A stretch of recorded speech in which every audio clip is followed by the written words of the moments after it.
what they do. So it's the whole question of a leadership, and that leadership cascades downwards. So if you start from, say, the executive, if the executive is corrupt, then you expect corruption to cascade downwards. So that is point number two. Number three, I hope EACC is listening, and I want to challenge EACC. One of the most lucrative businesses in Kenya today is to investigate the corrupt, thieves of public money. Let me explain. If you're an investigator, probably taking home 50,000 or 60,000 or even 100,000, then you are sent to investigate a thief of somebody who has stolen billions and millions of Kenya shillings from a county X, from department this, and they compromise you, because that's exactly what happens. They write very shoddy reports that cannot actually sustain a conviction in a court of law, or even before that economic crimes court. So they refer this to DPP. DPP is not able to formulate a proper charge that actually pins these people. So my second point is that, so EACC needs to come out clean. Their officers are complicit in the investigation of crime. I heard this spokesperson earlier on say it is a societal issue. Fair enough, but your officers are also part of that society, and they're actually not getting the thieves of public resources, public money into court. So my other point is this: a corrupt government cannot fight corruption because it is corrupt. Whether you snookered your way into leadership, you bribed your way into leadership, like Professor Kibwana has rightfully said, you cannot buy your way into public office, because then that becomes an investment in itself. So you're actually commercializing public office holding or that office. That's why people, they spend so much money. The next thing they do, they must recoup it because it's an investment. And also, to some extent now, let me agree with the EACC spokesperson. As members of this society, why should you accept handouts in political offices from politicians? So we are also enabling, we are contributing to that corruption. My other point is this. There was a question raised about the LSK, the lawyers being enablers. At least at the disciplinary committee of the LSK, and I'm prosecuting a number of cases right now, we at least prosecute our own members who either steal clients' money or who are corrupt or their conduct is unbecoming of an advocate. We strike them off the role of advocates. So it's not entirely true that as the members of the legal profession, we are not punishing our members. We actually do. And you can actually attest this. You can join the LSK disciplinary tribunal every Monday from 10 a.m. And you will see the number of lawyers that are being prosecuted, the number of lawyers that are being questioned on questions of integrity and their accountability to money. So not necessarily to defend bad lawyers, we as long as you bring a complaint before the Law Society of Kenya, the disciplinary tribunal is very active. I want to make a suggestion now that we must agree on timelines when to complete prosecution of corruption cases.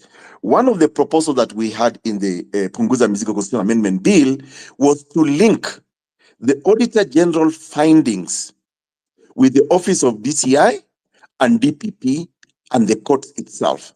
And we had put a timeline of at least 30 days because I work very closely with accountants and auditors. And what they tell me that they spend like at least 6 months auditing a public use of public money. Now, after the and we all know this. I mean, people in management will know that you always get a letter, management letter from the auditors. They ask you to comment. If you don't comment sufficiently, then they do their report. And when they make a finding that money is lost, auditors have told me, accountants have told me that it will not take them even 1 hour to testify, because the questions are very simple. And that's why for us, when we proposed Punguza Mizigo, we said, let's have timelines. 30 days is enough to convict thieves of public money. So we need to, lastly for me, on the question of IMF, World Bank, structural adjustment programs. I think as a country, to be honest, I don't know, I may sound very radical, we need to get out of the IMF program that this country was put in. Because recently, I had a very honest, brutal conversation with a PS. And I asked this PS, I have had my car for the last 14 years. It is serving me right. I don't even need to see the use of buying extra cars. But now you've got a proposal in the finance bill at that time suggesting that my car that I've had for these many years be taxed. The house that I've been paying mortgage for a number of years, now I must contribute to build another house, which formula is not known. And I asked him, whose proposals are these honestly? And he said to me, bluntly, those are IMF proposals. So that's my suggestion, that we need to get out of the IMF program ASAP. Over to you, Mizani. Thank you very much, Dr. Aukot. Unfortunately, you didn't respond to the issue of the police. I asked that intentionally because you are part of the constitution-making process. Do you want to say something about that? Because Kiduguyo here is concerned about it. Kindly remind me, what was the specific question on the police? Well, he believes that all criminal cases, including those ones linked to public theft, I mean, theft of public resources such as money, which we call corruption, should be investigated with the police and all the other institutions we talk about to be gotten rid of. What is your take on that? Is this a solution? Well, Mizani, if you recall my first contribution when I joined this space, that was my suggestion. I said that we need to disband EACC because, like I said, EACC is actually making a lot more money investigating criminals, thieves of public money. If we strengthen the institution of the police and actually give them those powers, and I suggested that the penal code is sufficient enough. And my earlier proposal was we need to stop talking about corruption because it doesn't exist in our mother tongue, in our lingua. We need to talk about theft of public resources, fraud. Those are crimes known to the penal code. And yes, I want to agree with that speaker that we need to make sure that these thieves of public money are investigated the way you can investigate and charge a chicken thief, a person who steals my mulika mwizi on the street, or who robs me. How come EACC is not investigating those crimes? So this is just a normal crime of defrauding the public, falsification of documents when they change documentation so that they can escape being tried. So I agree. We don't need this as an economic crime, honestly. Let's do this as a normal crime committed by somebody holding public office. You have not accounted for money. Where is the money? You have either directed it. Like, look, for example, on the question of IFMIS, I'm sure you all know that about the IFMIS system.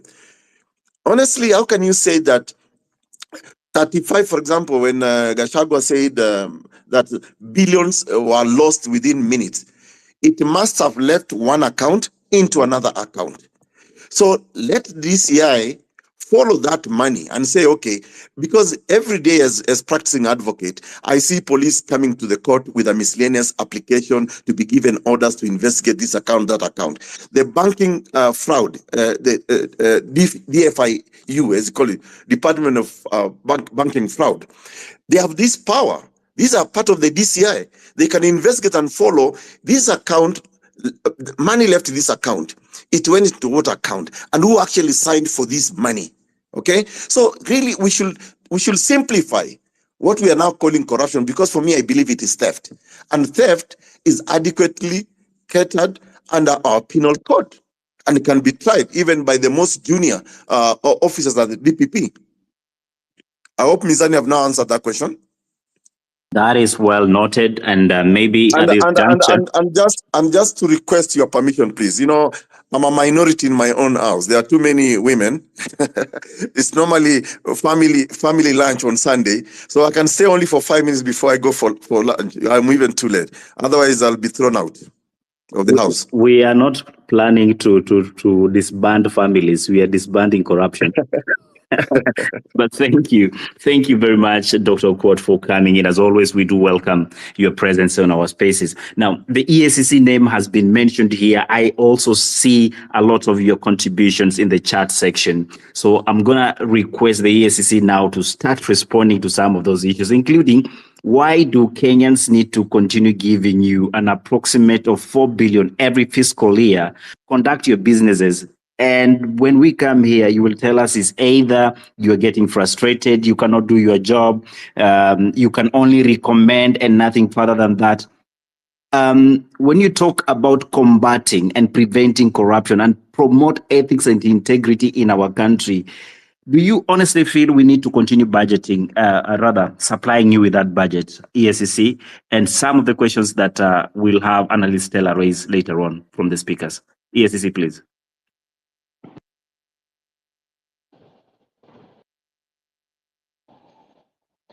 Thank you so much. Eric Ngumbi, spokesperson, is back. I've keenly listened to the contributions from the members in addition to the questions that you have put to us. Some of the questions are similar, so I will combine them and respond to them in one response.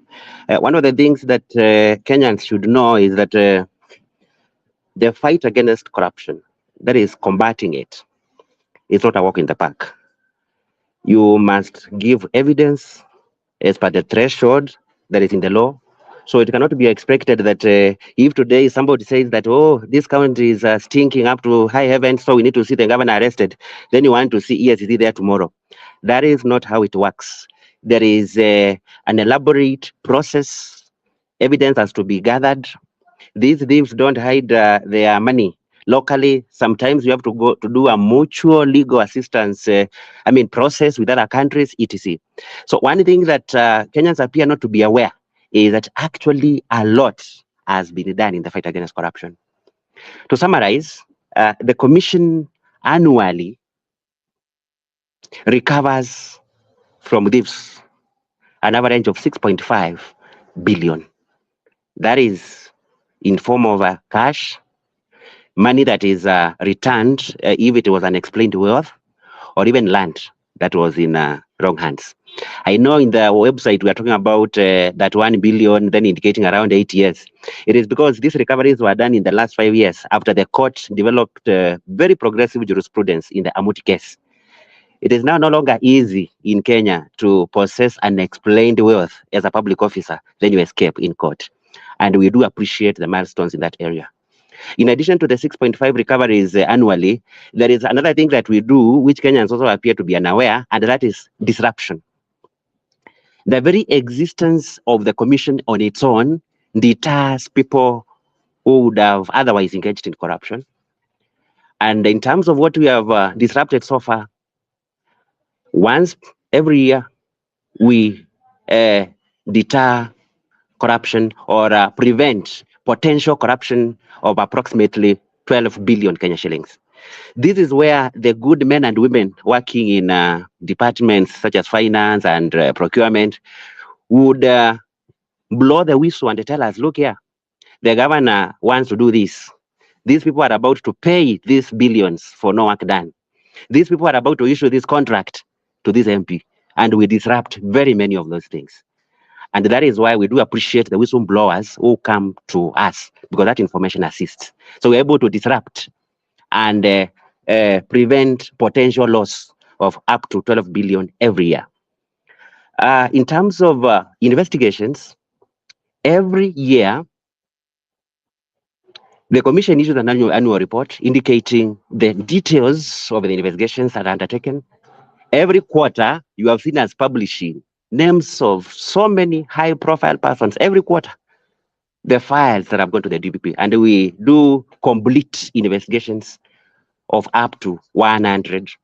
There's a list that we do in a year of high-profile cases, and we forward those files to the DPP. The DPP also takes those files to court. We have 80% concurrence with the DPP.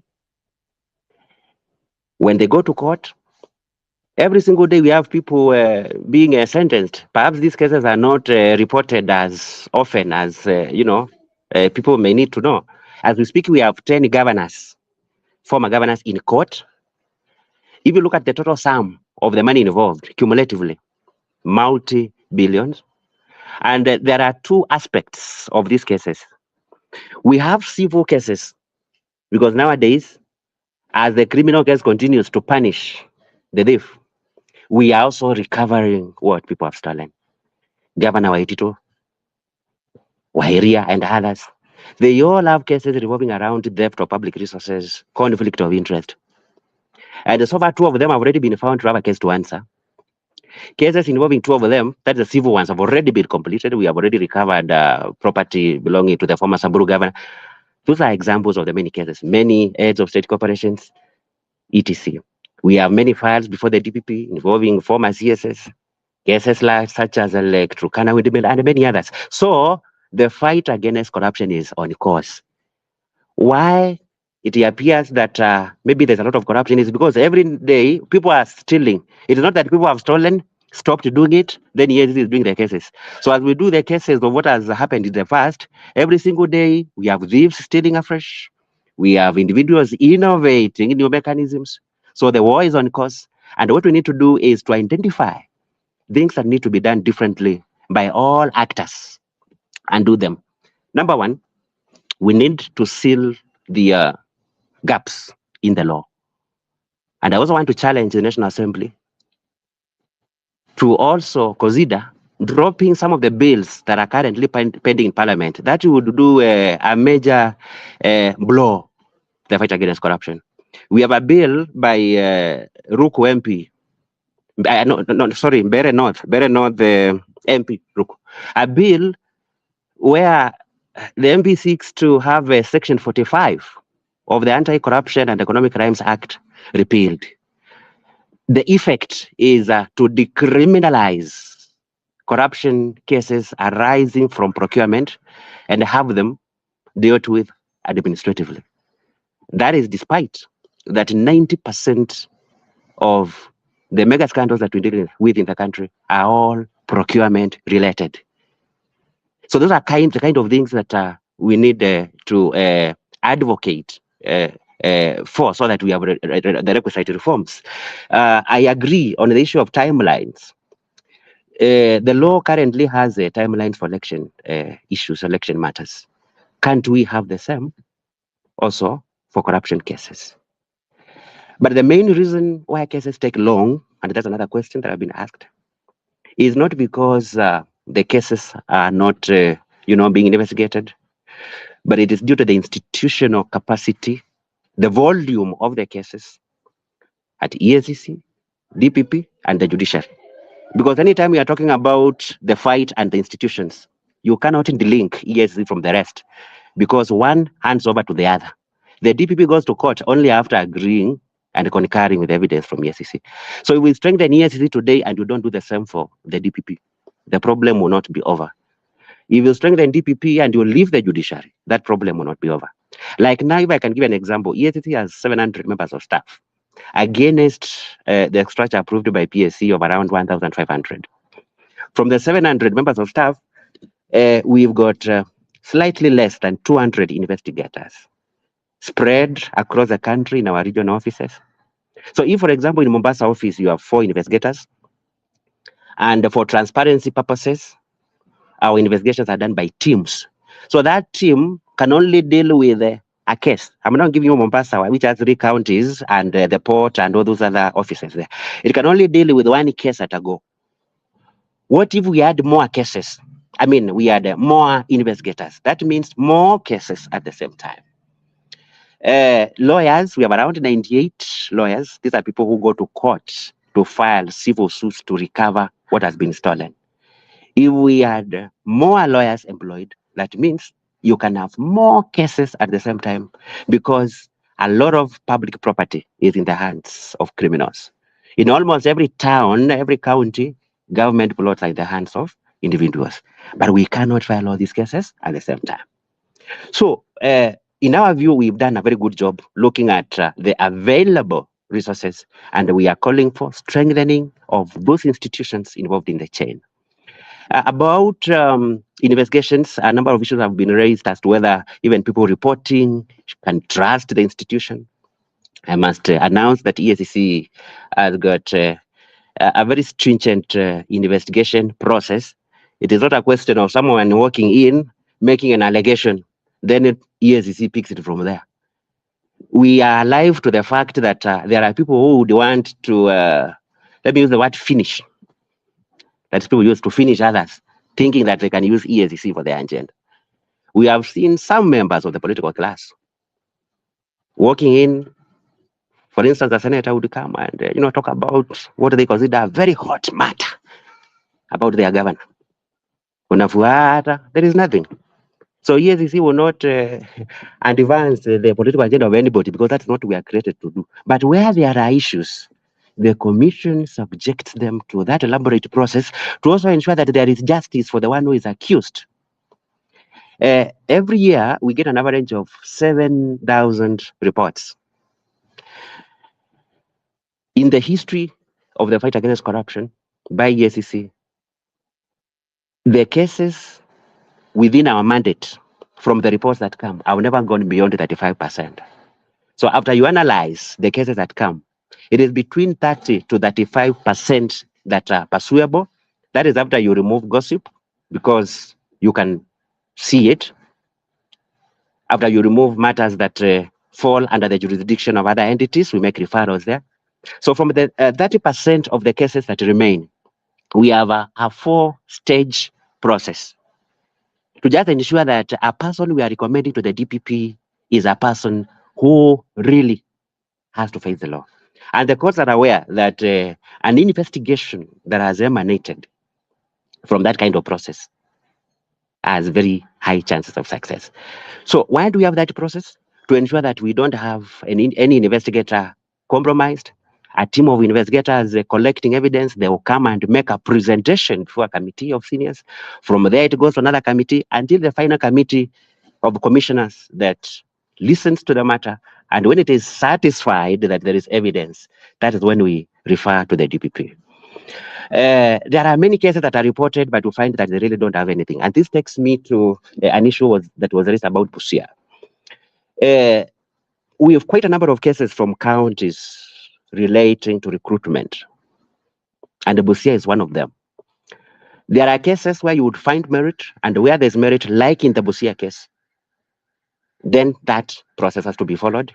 The only challenge is that we are not able to go there the following day, because people reporting corruption sometimes want instant action.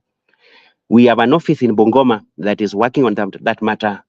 We have we initiated that investigation, and of course, it has to be the investigation has to go on alongside other ongoing investigations. So that appearance of delay is basically due to these capacity issues that I'm talking about. And that is why you are seeing people coming to EACC and saying that they are being asked to respond to issues of 10 years ago. You saw Panaja wondering why he was, being subjected to an accountability process 10 years later. It is because these cases take time to investigate, and sometimes they are not acted on immediately because of the volume of the cases. In terms of the Busia case, I want to urge the person who reported to get in touch with us later. It is important to even be following up to find out where the matter is, but that's a matter that we are dealing with. And it doesn't matter that people have drawn salaries, because courts have developed very good jurisprudence. We will recover any money that has been earned on the basis of an illegality. We also appreciate the jurisprudence from the court to the effect that where a contract has been given to somebody outside the law, regardless of whether they've done the work, whatever has been paid from public coffers is recoverable in full. That is one of the questions that former Governor Samburu was asking the court. Look here, I supplied fuel to the county government. Even if there was conflict of interest, the county should still pay me. But we have recovered in full what the county paid him, because the contract was based on an illegality. So we could appear not to be moving as fast as Kenyans want to see, but there is very good progress. There are a few people that have been saying that unajua hii ni kama kitu ifanyiki. Unajua kama mtu hajafikiwa sio vizuri aone ni kama kazi ifanyiki. It's only that probably hawajafikiwa due to these issues. But the EACC can assure Kenyans that it is up to the task and it is doing that work very well.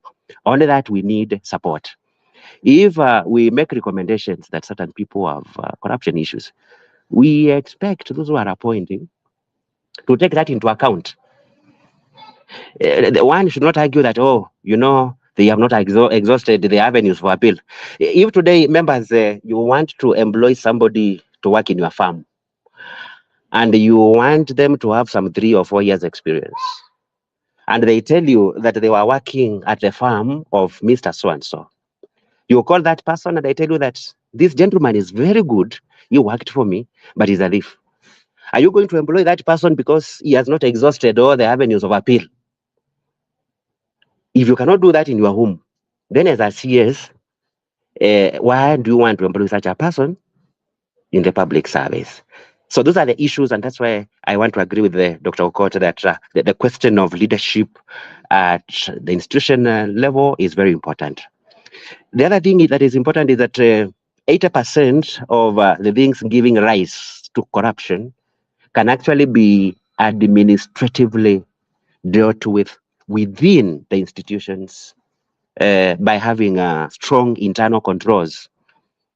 It cannot be anticipated that EACC will be present in every institution and every county government monitoring what people are doing. So if heads of institutions, and that's why leadership accountability is important, if every governor, every CS, every head of a state corporation was to ensure that they do not tolerate corruption within their dockets, they have internal controls that make it difficult for people to steal, that would declare over 80% of the corruption that we are talking about. So that those who are not able to do things right then are the ones that are subjected to the criminal process. But it is not just about arresting people, taking them to court that will end corruption in Kenya. As we speak today, over 30 out of 47 county governments do not have functional internal audit units. And the few that I have, those internal departments make recommendations that are not complied with.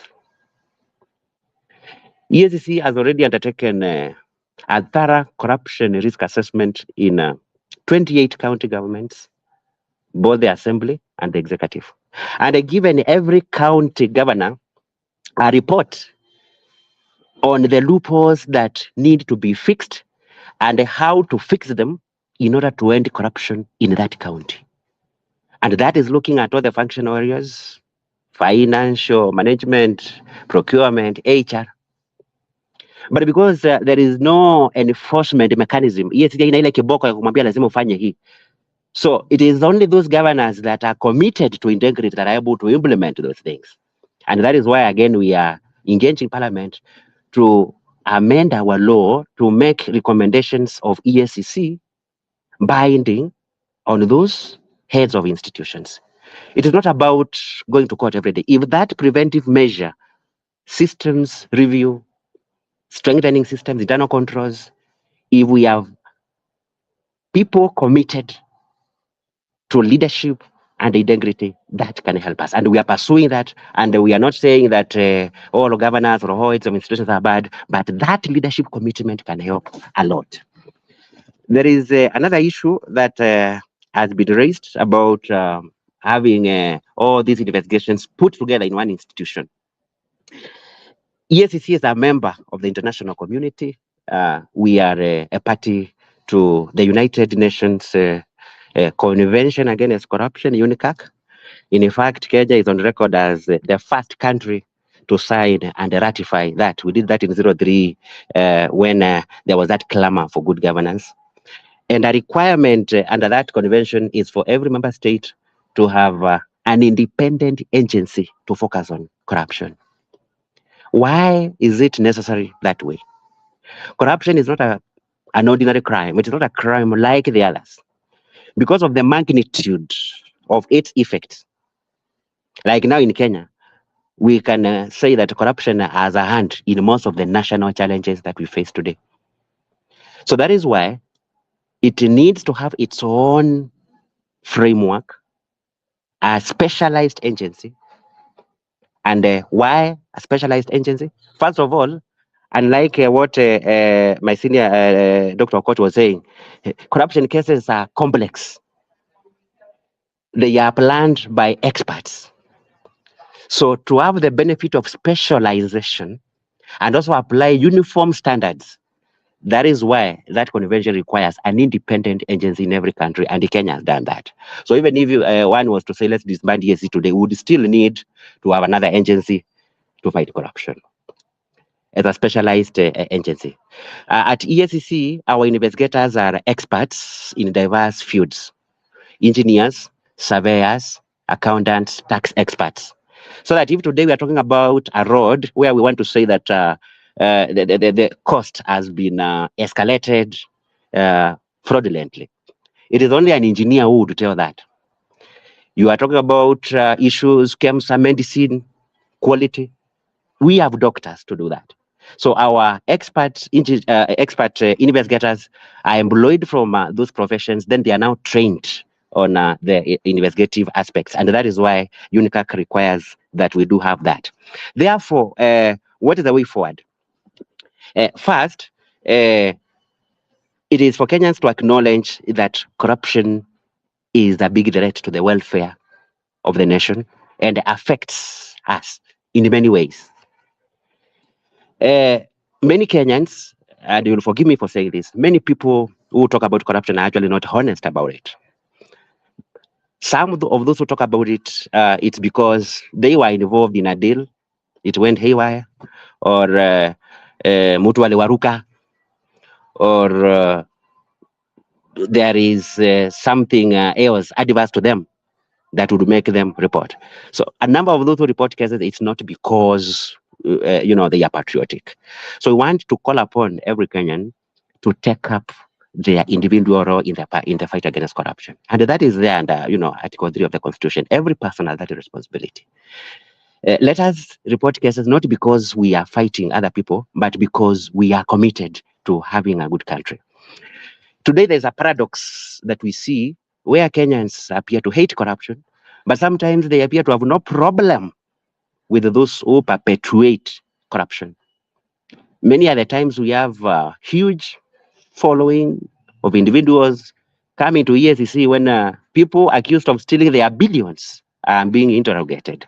So one, we change our culture as a country, and we accept that we have a role to play in this, and everyone does their bit.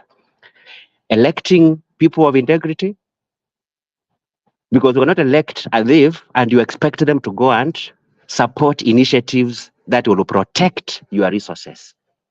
Today, if you allow me, I will say that most politicians, once elected, engage in looting for three purposes.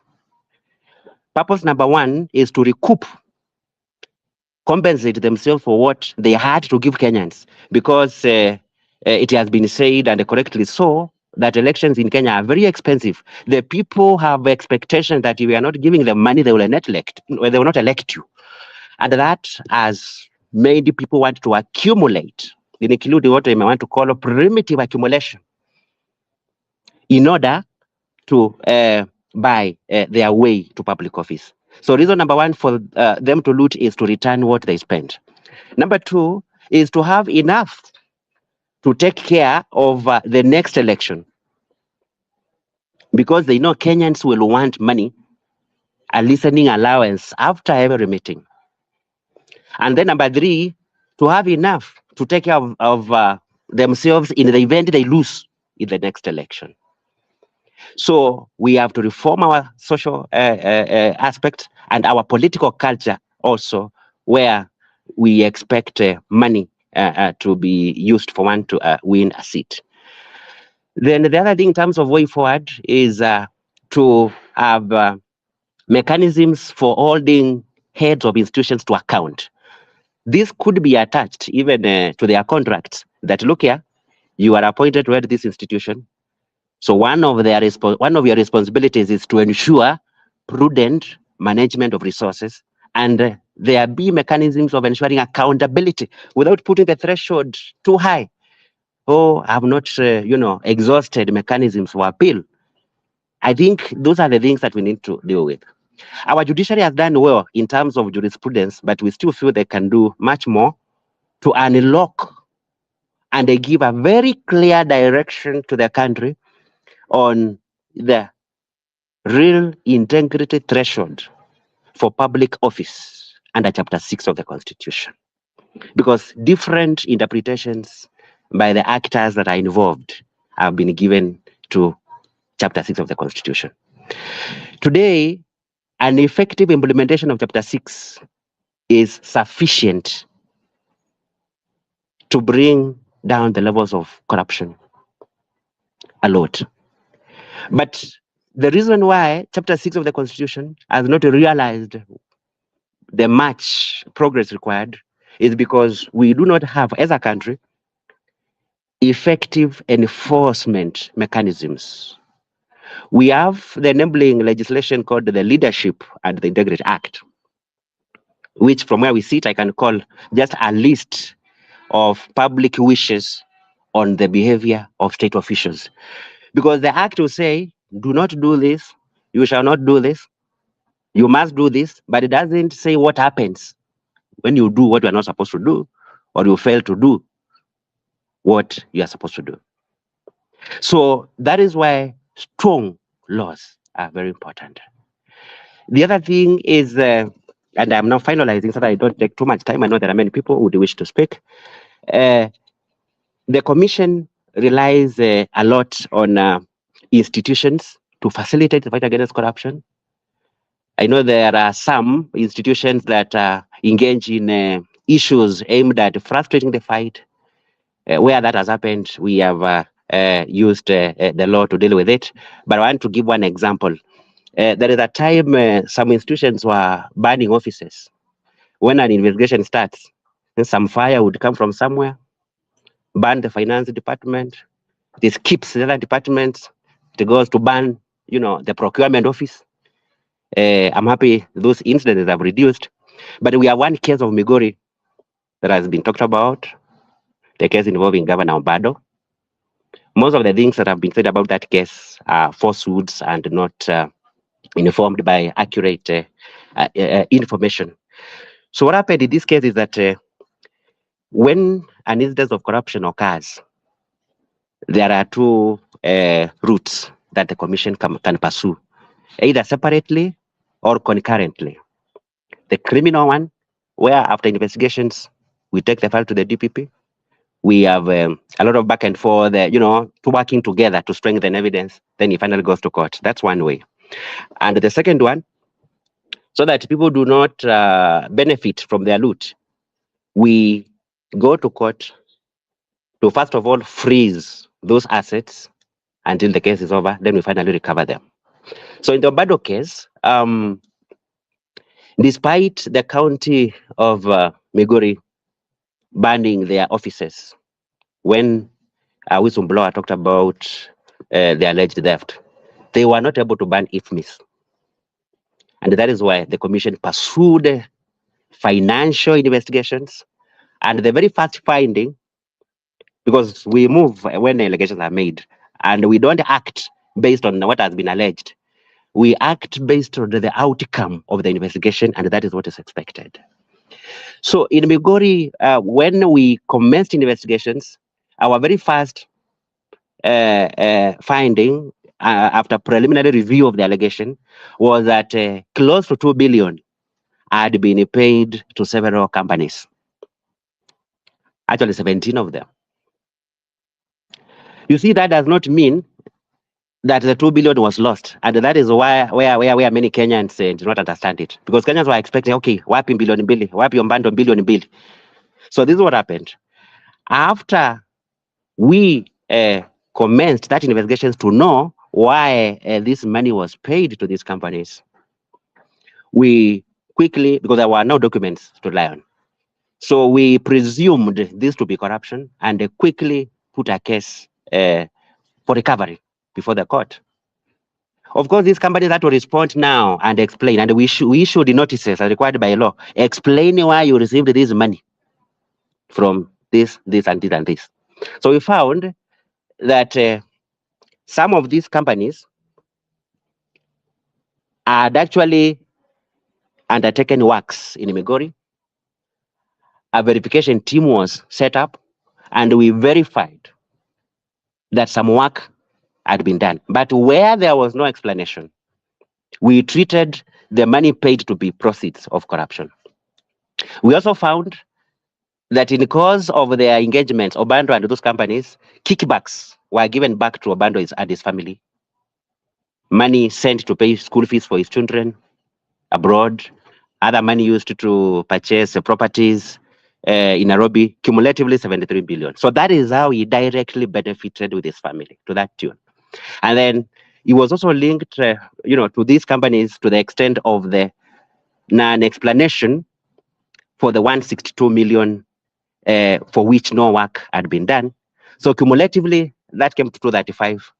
And that is why when the defendants, the companies, Ombando and the rest, when they requested for ADR, because the law allows the commission to engage in an ADR, because we're in court with them. Initially, talking about 2 billion until explanation was given in terms of what was done and what was not done. So we recovered everything through ADR, that which was lost. And it did not stop there. The criminal case is ongoing because of money laundering, because of fraudulent acquisition of public property, these monies that they are received. So Obando, his 4 children, and these directors are in court. The criminal case is going on. So sometimes when Kenyans are commenting on these things, you're able to see that disconnect, because people would say, oh, hii ilikuwa bilioni mbili imeenda wapi? Sometimes you can investigate a case, an allegation, along the way it is explained, or along the way you return a negative finding. So I wanted to discourage the culture of mob lynching, sometimes without all the information. So let me conclude by saying that the EACC supports this kind of conversation. EACC is open and available to accountability, objective criticism, to be engaged. Recently, we were talking about the conflict of interest bill. I would have loved to see LSK and others asking us, oh, you people, where is that problem? How can we come in terms of, helping every stakeholder understand where we are? So let us support the fight. I think bashing and political attacks are not the solution.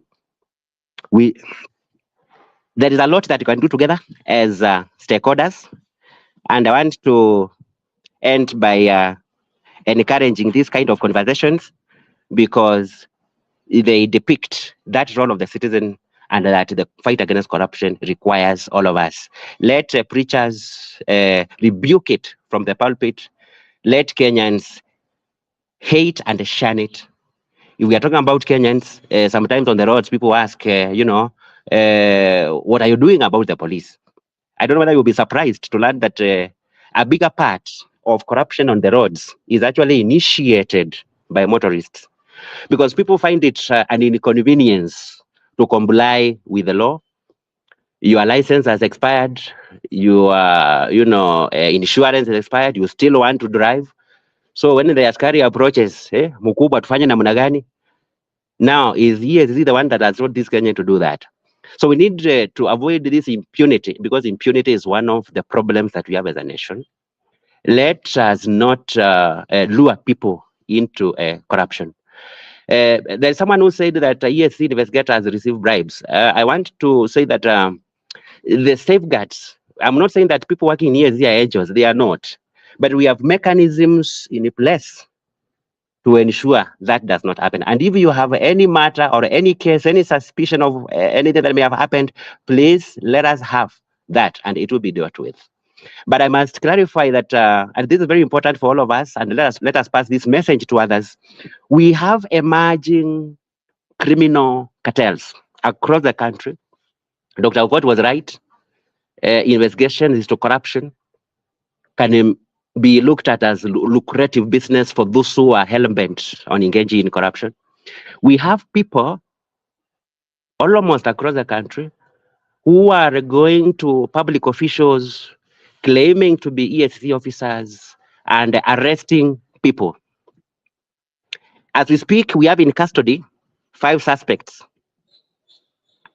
who tried to arrest a senior official in Kitui. That was on Friday. They even include a police officer. So they conducted a purported raid in the Director of Revenue as a residence, claiming to be from EACC. They've done that in many other areas, and we have others. So when somebody comes and says they are from EACC, particularly counties, wanaangalia tu yule mtu anakaa ni kama, wakimwangalia ni kama ameiba. Wanaenda, wako na vitambulisho, hata zingine iko na majina ya EACC. If some IDs have my name, others have the name of the CEO. So sometimes we look at this courage, do I call it courage in the negative? This courage that sometimes Kenyans have, and it puzzles all of us. So let us not say EACC is doing this because of those kind of things. Recently, last month, we also arrested a I'll person give you who a minute almost to finish your submission, Eric. Let me please. finish. Let me finish. On that issue of imposters, we have a person who nearly became an MP for Kitui. He lost to the number 1 by around 100 votes. A person who is allegedly running an office giving fake EACC clearance certificates. He is said to have branches. So let us expose these people and let us not mistake them to be EACC officers. So let's continue engaging. Invite us when we have this kind of engagements, and we are available to respond to whatever is there and also get feedback on what we can do better. I stop at that. Thank you. Thank you so much, Eric. I think it was only fair to accord Eric and team enough time to respond to a lot of issues that you've raised, including those limited and not limited to corruption. I will be unfair if I continue speaking. I would quickly allow all our speakers to make their remarks, quick ones, and see as we try to close down the spaces. But for now, Obed's take over as you invite in Dr. Ekuru, Paola, and all the other speakers that are in. Thank you. Thank you very much. It's really been a very big struggle for me to get back to the speaker, but thank you for a very wonderful conversation. I do like what Eric has done, and I think from here on, Mizani, we need to listen to what he has said and also get ideas from people, put them to EACC for implementation, because I think it's important to ensure that whatever we discuss sometimes has to have some sort of an end to it, something that is tangible and can be followed up in a way that is productive at the end of the day. Thank you very much, Eric, for your time. I think maybe Dr.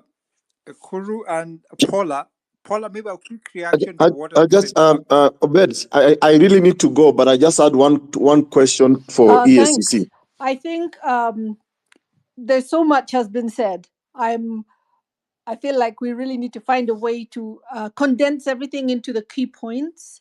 I'm particularly interested in what's being said by the EACC and the challenges and what we can do. And I'm very happy to hear the speaker talk of the need for more of these public engagement. And I think that X spaces are a good starting point, but I think we do need to look at some of the other tools that I'd mentioned earlier so that we can have more in-depth conversations on the specifics. But I'm very concerned that so many of the problems we're talking about, they seem to be so complicated and so complex, almost to be, we can't put our fingers on it and we cannot solve them. And I don't think that we should be left in that kind of a helpless state. We do need to figure out what needs to be done. As Irungu had stated, we need to address these 4 laws as a priority, or what we've just heard from EACC.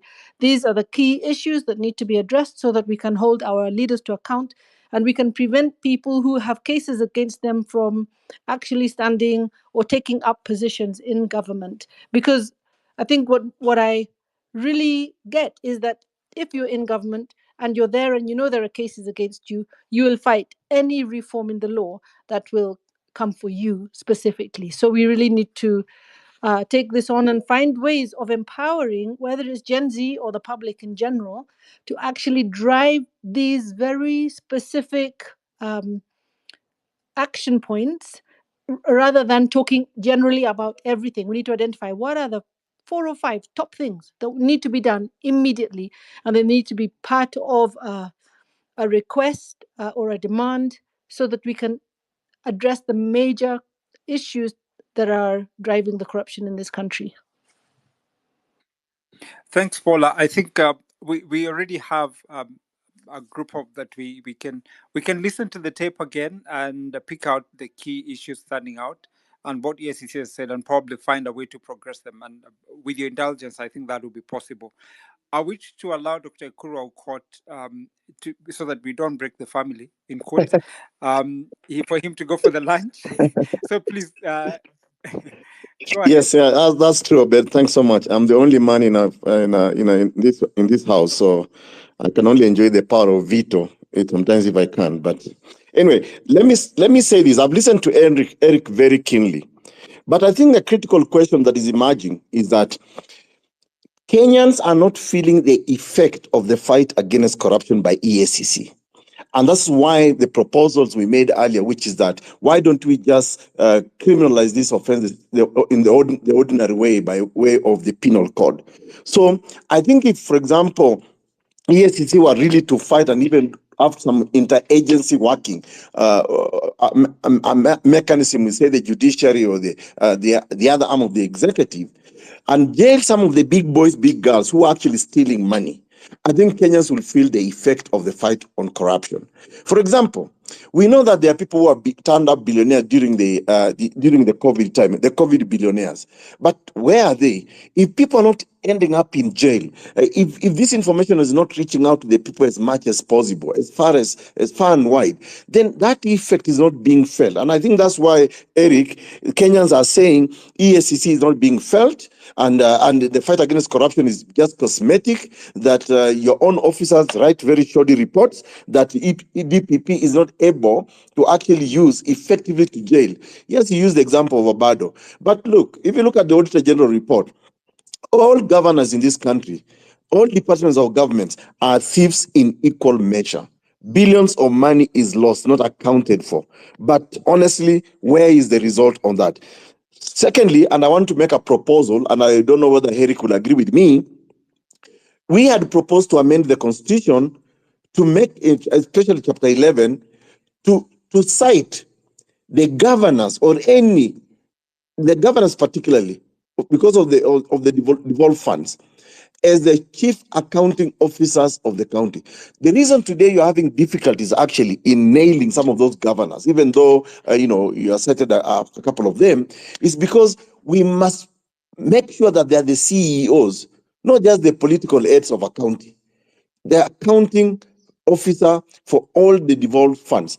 That way, Eric, we are able to nail them. And that's why earlier on I made the proposal, if we make that amendment to the constitution so that the laws can then become effective and self-executing, then it's possible for an auditor, an accountant to testify within a few minutes.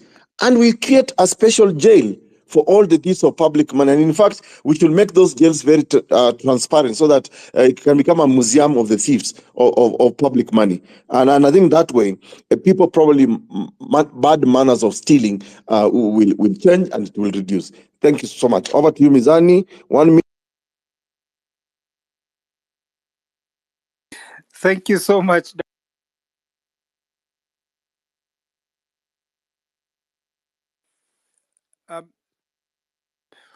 Obed, are you suffering the consequences of public fraud?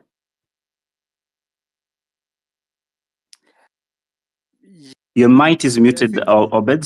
Maybe clarify, you can hear me. Okay, can you try and see if you can proceed, please? And thank you, Dr. Aukot, for those remarks. I can't. Unfortunately, Obed, I'm having struggles getting you from my end.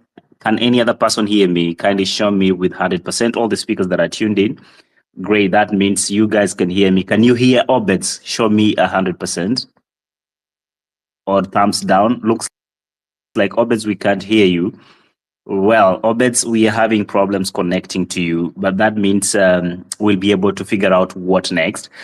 I will love to get a number of issues that are being raised towards the EACC presentation, including what laws can we put in place to ensure that you can effectively perform your duties. Maybe we'll come to that later on because we'll want to hear more from the speakers that are joining us. Esther, the mic is yours. Is it Esther or Easter? Easter. Yes, it's Easter. How are you? We are okay. Kindly welcome and prosecute your issue. You have a maximum of 3 minutes. Okay, thank you. I might actually take less. I was of the same opinion that Dr. has mentioned, that honestly, speaking from a layman's perspective, trying to also imagine what the man on the ground is feeling, I don't honestly feel the force and the effort that the gentleman at the EACC tried to explain. And the point that I actually wanted to comment on was the point at which he said that EACC prevents crime from happening. I can assure you without a shadow of a doubt that that is not true. I don't think there's any Kenyan you can interview on the streets and if you asked anyone if they thought of stealing, that EACC crosses their mind. The other time there was a poll that had been undertaken of young people being asked if they had gotten a chance to steal, if they could actually loot, and they said yes, anything to get to where they wanted. So an honest opinion from a citizen like me today, I would say that from the record and the past that we have seen, I would just say that unless things change moving forward, I don't see what EACC does, and my opinion is that it should be disbanded. Thank you. All right. Unfortunately, there are some instrument peace within the international community, but that's a story for another day. Esther, thank you for your remarks. Jean, welcome to the mic. Jean, you have the mic going once. Jean Leanjoroge. All right. Jean can't hear me. I'll drop and see if I can get her back. Eunice, the mic is yours.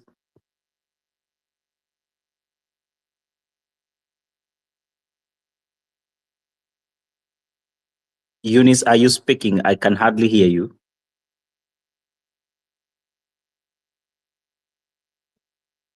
If anyone can hear Eunice, give me 100%. Otherwise, thumbs down. All right, we can't hear Eunice. Thank you. We'll be able to get them back. We will give this priority to Redemptor. Redemptor, please. The mic is yours. Thank you. Thank you for having me back. And I will speak as a citizen. I think we owe the young people the truth about these institutions. I had seen Dr. Aukot has left, Professor has left. There's a reason they were set up. And there's a danger of throwing the baby with the bath water because we do not understand. And I highly fault EACC for having all these good points I'm hearing for the first time. I have never encountered EACC. I have never been to their offices. But as someone who is an end user of when people are corrupt, when there is no integrity, people steal, kill, and destroy. And so the end product of this is injustices, which is what the citizens are experiencing. And I feel like Gen X were in a fleeing mode. Gen Y, they froze, and now Gen Z is fighting. And I want to believe they will fight until they win. Make no mistake, they will fight until they win. This is the reason why they will win. They have something called a truth meter. As soon as someone starts speaking, they can identify this person is hiding something or is telling us the truth. And so that's one reason they will win, because the words you will not buy them with just words. The other thing the young people have that we seem to lack is the courage to use the information they have. We have a lot of information, but we don't use it because we fear if we speak up, the boogeyman is going to come and get us. And that's what happens, steal, kill, and destroy. So you've destroyed people's courage to speak up. So the young generation is not afraid. Now, I'll talk about institutions very easily as someone who helps those who have faced injustices. There's a speaker who has written articles about EACC, and she has nothing, no kind words about them. But some people have also talked about IPOA. And I will tell you, when you say you merge IPOA with the police, I will not walk into that police station to report an injustice.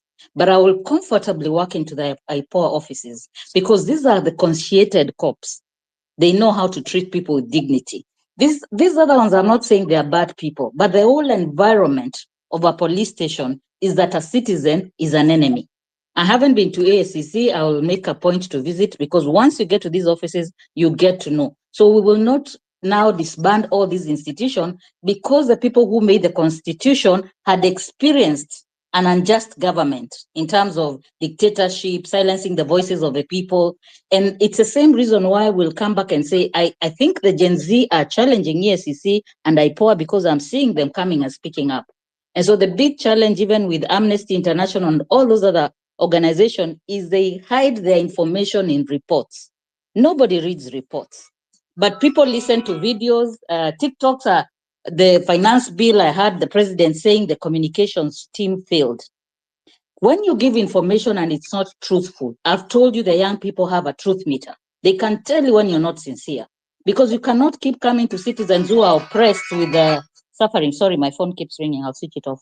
That people who are so oppressed because of economic hardships, and you send people who are full to talk to them. So they read and they say this is not truthful. Let's empower institutions instead of saying because they did not work. An example is, I'll name names if they come after me. The media houses have played a part in this, because during elections, I have walked into a TV, a media house, to ask them to cover a case. And what did they say? All cameras are covering this party's campaigns, the other cameras. So all the media houses start running after the politicians. And so we are left, we have cases that we want to highlight, we have issues we want to be highlighted. And I don't understand why EACC is not going to these talk shows and talking about what they've just presented to us. And I wanted to ask a question. I'll leave a question. Is it illegal for government departments to speak up? Because we have the presidency, have three mouthpieces. They have the presidential press unit, they have the government spokesperson, and I think there's a third one. So they are paid billions of money to speak on behalf of the government, but then the departments cannot speak. So when we had, for example, the biggest scandal of sugar, so now we are taking poison. The other one was the one that interferes with food security, the fertilizer.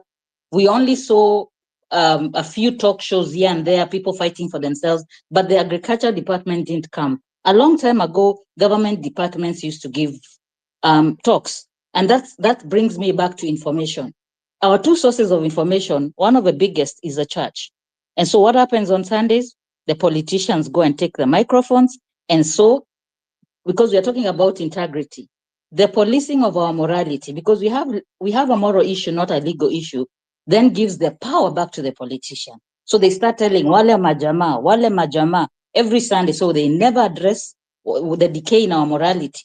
They receive money from these people. So they cannot tell them, if I'm going to give you a permission to speak, I'll also allow a citizen to speak about how they're experiencing the government. So before I sum up, I'm seeing Mizani's hand is up. Maybe I've gone over my time. The last submissions I have to make is, we have people who've talked down on the younger generation, and I have news for you, because I'm talking to them. They're not going to listen to you. Because when you go to talk shows, you just bring politicians to talk about this side and this side. So you pitted the citizens against each other with the two divides, and now the citizens have turned on you. And they have these young people who have information, and they're not afraid to share the information. So I would like IPOA, EACC, Amnesty, and all the other organizations to make TikToks and give this information to the young people. I am impressed that people have made a poster of all the missing persons and the people who have passed, and the ones who are unidentified. I'm praying they will be identified, because only the truth will set this country free. Thank you. Those are my submissions. Thank you, Redemptor. I had to give you some grace in order to bring up a few issues that you had mentioned earlier. But you direct your concerns towards the EACC in terms of the communication, especially when we have a country that believes this instrument, or rather this arm of administration, is not really delivering the things that Kenyans want to hear and see happening. But when we listen to Eric, we are starting to question our intelligence and our belief system on how corruption is being tackled in our country. Eunice, earlier on, I gave you an opportunity. Let's see if this works. The mic is yours.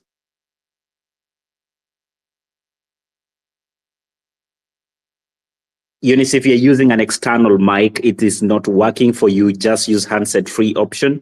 Or if you just install the app, go and check that you've enabled access to mic. That happens quite a number of times. I will cross over to the next speaker. Let's give this to Jane. Jane, if you're there, the mic is yours, going once. All right, we don't have Jane with us. Hello.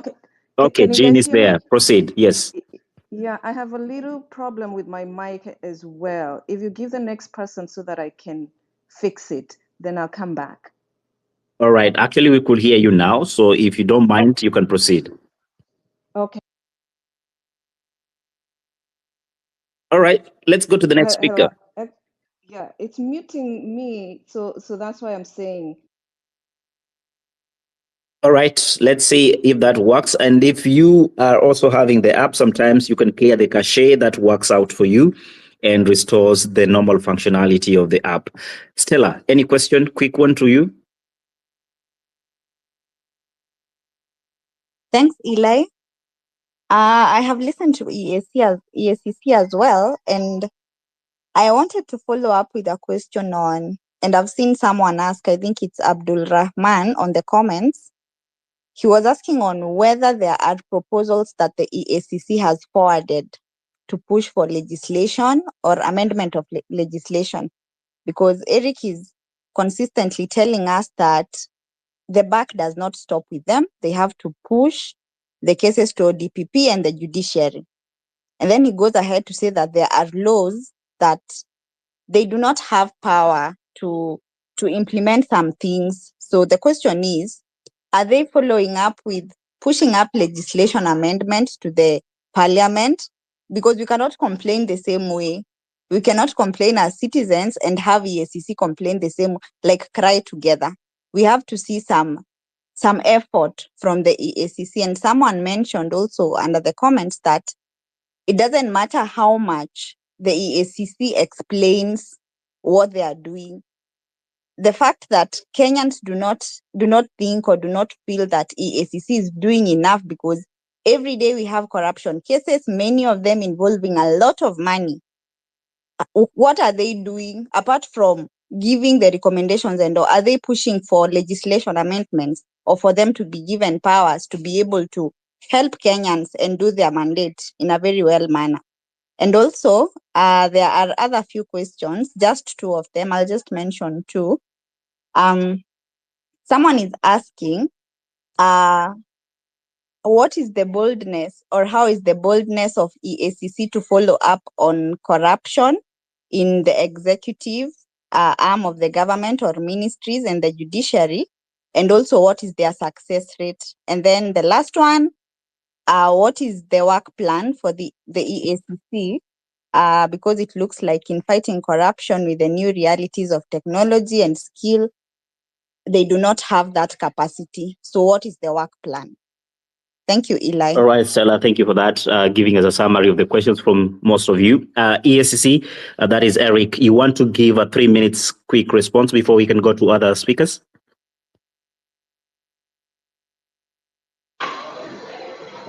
Thank you so much for this additional questions. Dr. Aukot talked about having cases dealt with under the penal code. The issues relating to corruption has its own legal framework. That is the Anti-Corruption and Economic Crimes Act, which has even higher penalties, more sanctions than the penal code of the police that he was talking about. And then that framework also creates special courts, special magistrate courts that deal with the corruption. So there is much more really beyond what you had talked about. Secondly, whether the commission is aware of the reforms that are required, that's the legal reforms. We are increasingly engaging JLAC of Parliament, and they have many proposals on the areas that require to be changed. Remember, those who steal public resources don't just sit and wait. They are also planning. They keep on changing their tactics. they change the mechanism they use. So we should continuously ensure that the law responds to emerging challenges and new patterns of engaging in corruption. So such proposals are there. The other thing that I think is important is that, as I said, the fight against corruption in Kenya requires a multi-sectoral approach. EACC can only be a lead agency. It must be supported from the front and from the back. For example, today we have parents bribing to send their children to certain schools that they desire. There are families today that you walk into and right from the gate, everything is corruption. From the gate, nyumba, the roof, the swimming pool, and the kids are aware. So when we don't teach our children of the need for integrity, responsibility, and that which is not yours, then we are also contributing to this problem. If your child comes home with a pen that you know you did not buy, a sweater you know you did not buy, and you are the parent, you keep quiet about it, that looks like a minor issue, but that is how we grow corruption. And these children, at the time when they begin working in institutions, these are the same things that they will do. I want to talk about universities also and the issue of fake papers, fake academic certificates. Universities are to blame because from the investigations done so far, we realize that it is not just the individual holders of fake papers. There are universities today that are facilitating, that have engaged in the practice of selling qualifications to the extent of creating files complete with an admission letter, cut marks, all through up to the end. So that when you write to that university, in order to confirm whether one has a fake paper or not, they say the individual is okay. So you are able to see that there are many actors that are required to do certain things so that we address the challenges facing the nation. Let me finalize by saying that when you have a forum like this and you have recommendations that need to be acted on by different institutions, it should not be enough to, we talk and then have very good views and ideas and it ends there. It's important to channel these recommendations even to those institutions, because the moment you have information on the real things on the ground, that could actually inform the conversation in different ways. For example, if we could have sufficient information on the issues around the question of corruption in our country, you would realize that some of the things that people say, including calling for, disbandment of institutions, you realize that what we need to do is much more. What is the other one? I think I've responded to the question, unless there is one I've not responded to, and you can point it out so that I respond before you disconnect me. Yeah, that's quite fair. Stella, anything? And maybe we can make it brief so that we interact with the other speakers. Yeah, yes, there's one he hasn't responded to, and many people have raised the issue on focusing on small cases. So it asked, how is the boldness of the EACC to follow up corruption in the executive arm and ministries? Good. There has been, that talk of small fish versus big fish.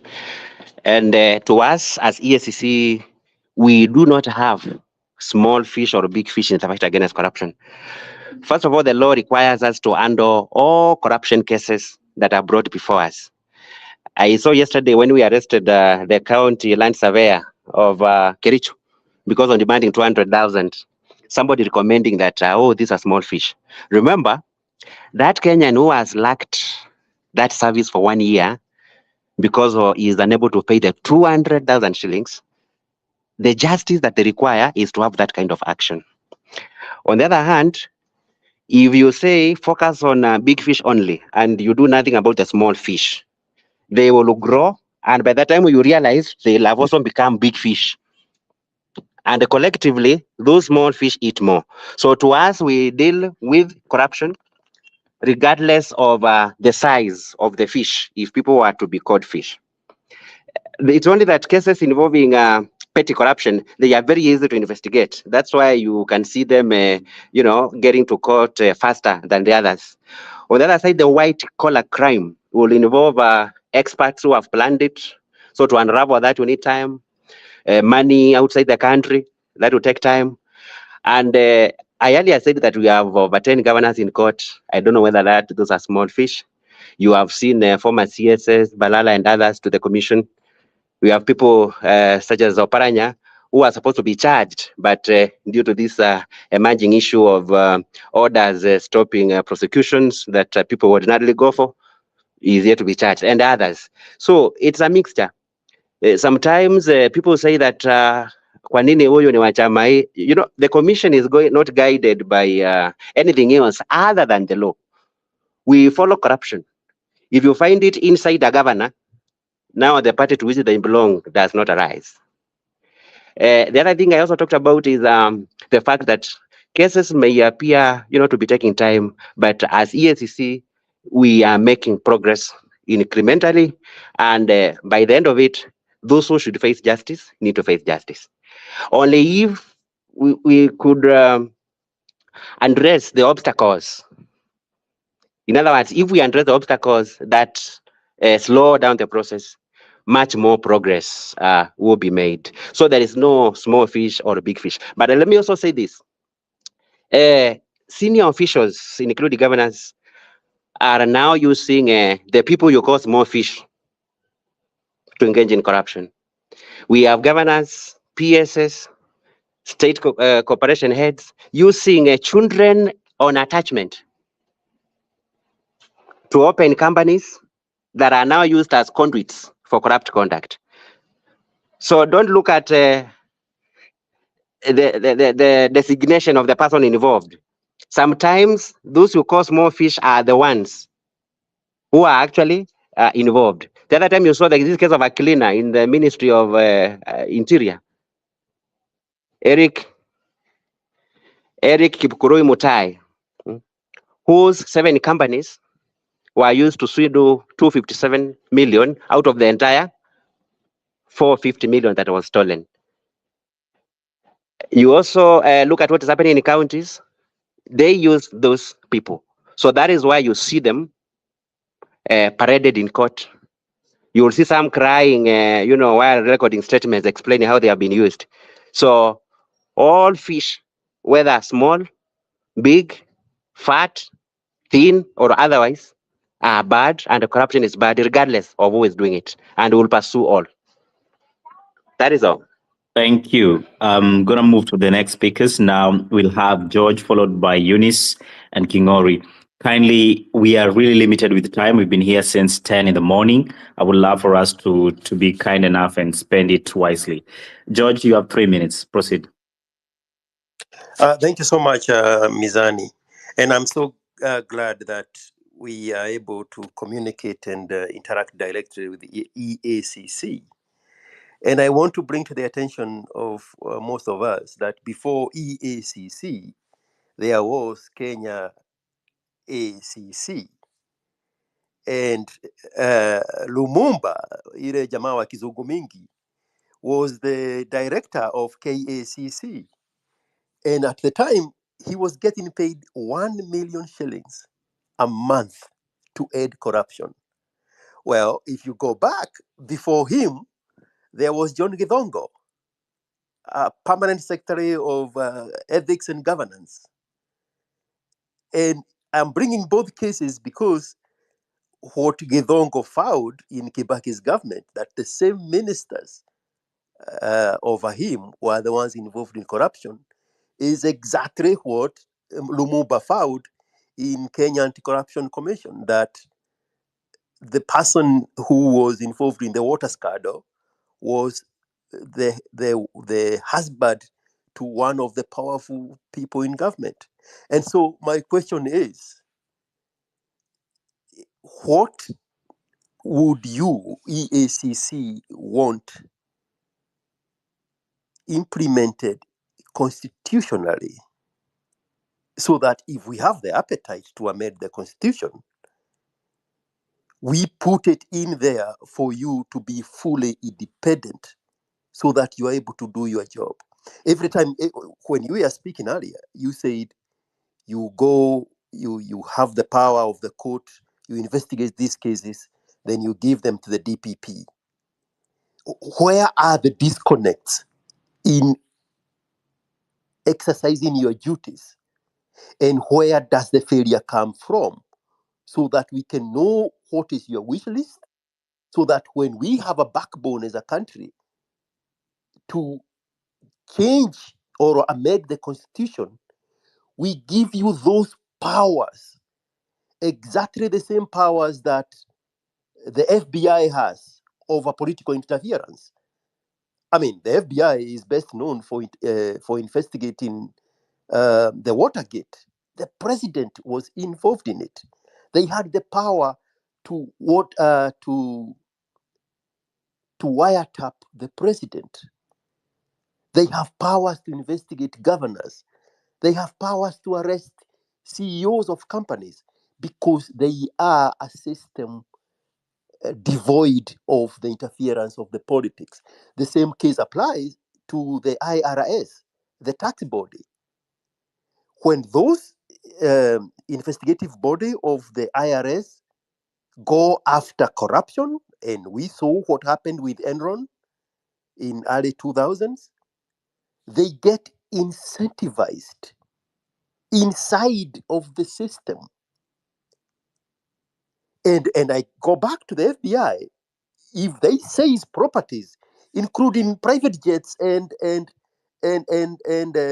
boats and wads of money, they get to keep those things to help them advance their jobs. All those things are protected by the Constitution. So for you, EACC, a very narrow direction. There are things that frustrates you in your duties because you do not have the powers, or you are working with one hand tied to your back, or you have to depend to a DPP who may not see the things you do. You tell us that you want a constitutional court directly working with you, directly giving you these express warrants, directly giving you these powers, directly giving you access to expedite prosecutions, and as somebody also indicated, special jails and prisons for these kind of crimes, so that you are working as a system devoid of political interference. So you overlast politicians and political cycles of 5 years. What is it that you is in your wish list, that if we had this power from the court, if we had this power from the judicial system, if we had this power from the justice system, then we would have been able to expedite our duties? And don't forget, a means at which to incentivize the people working for you, so that they feel that they are doing a contribution and their contribution is rewarded. The same way they had given ridiculous money to the Lumumba guy when he was running KACC. Thank you. I think my time is up. Thank you, George. I believe your question is well put. We'll wait for Eric to respond later on. Let's go to Eunice. Is your mic fixed? All right. Eunice, you seem to be having a serious issue with your mic. Kindly reinstall your app and see if that works. Jean, can you hear us? Yes, I can hear you guys. So thank you so much, and thank you for the patience. I'm gonna echo George's sentiments here, because there seemed to be a really big disconnect, between the mwananchi, the institutions, the politic leadership, right? And so when I hear you speak, the EACC, I hear you saying we are doing our job, right? We are doing our work. The only constraint here is like the EAC, the capacity to do the work, right? And so I think George's submission was, from one point, what is it that you need from a legality perspective? My question to you also is, what do you need from the citizens' perspective? If you can say these three things we need from the citizens, You know, and when the Gen Z movement and, you know, the Kenyans in general are agitating for change, you also need to be agitating for these three things, right? And so that way, you know, from a legislation perspective, it's working. From the citizens' perspective, it's working. But also, I want to understand probably from you too, what are you doing from a digital perspective or technology perspective to help, you know, help with, you know, maybe automate processes? Because the biggest challenge, you know, I heard you talk about is we don't have enough capacity, you know, to you know, to look at all these corruptions cases, right? But also the disconnect is like there is so many youth on the street saying, "Oh, we don't have jobs, right? We don't have jobs that you know." You know, to go to on a daily basis, but they have the technical know-how, they have the digital know-how, right? You know, in a week, in a couple of days, some of these youth created, you know, a website to recall ministers, and all of them were there with their constituency, right? And so there seemed to be a disconnect, you know, just within even the country itself, saying, youth, you guys don't have jobs, so we look for jobs outside the you know, the country for you guys. But then the institutions like yours, and I have talked to a few big people in different institutions, say we do not have the people to do or to automate or to help, you know, digitize, you know, our institutions. You know, so would you please maybe speak a little bit on that, right? You know, the three things that the citizens can help, right? While also pushing for the legislature, and also, you know, this disconnect between the technical, you know, and the capacity. You know, how can we bridge that gap with technology, you know, to help expedite some of those things? You know, thank you so much, Mizani. That's all I have. Thank you very much. I really appreciate your submission to that. Being warned here that we haven't been paid enough to stay online. It's a really kazi kwa wananchi, and it's free. Therefore, we will want to use our free bundles until 4 p.m. East African time. So to all the speakers, be mindful of that. Let's go to the next speaker, and then I will welcome Obed to steer ahead the conversation. Abdurrahman, you have 3 minutes maximum. Proceed. And real quick, if I may interrupt, do you have a system through which we can help you stay alive, stay afloat by contribution towards your BADO payments? We will. I will talk to my colleague about that. But for now, we are very Kenyan, and we are allowing this conversation to happen free of charge. Thank you, George. That is very mindful of you. We appreciate. So let's have Abdul Rama. Thank you so much. I want to let the EACC know that we appreciate for the times they have for us this afternoon, on a weekend, on a Sunday afternoon. I also want to let them know that we are engaged in a robust national discourse on the future of our country, and we don't expect them to pull us back.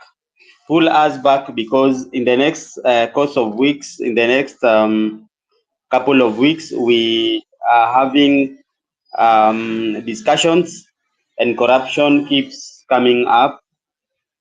Corruption keeps coming up in form of where we come from, public appointment. People have to pay for recruitment to security forces, whether it's the army or the police service.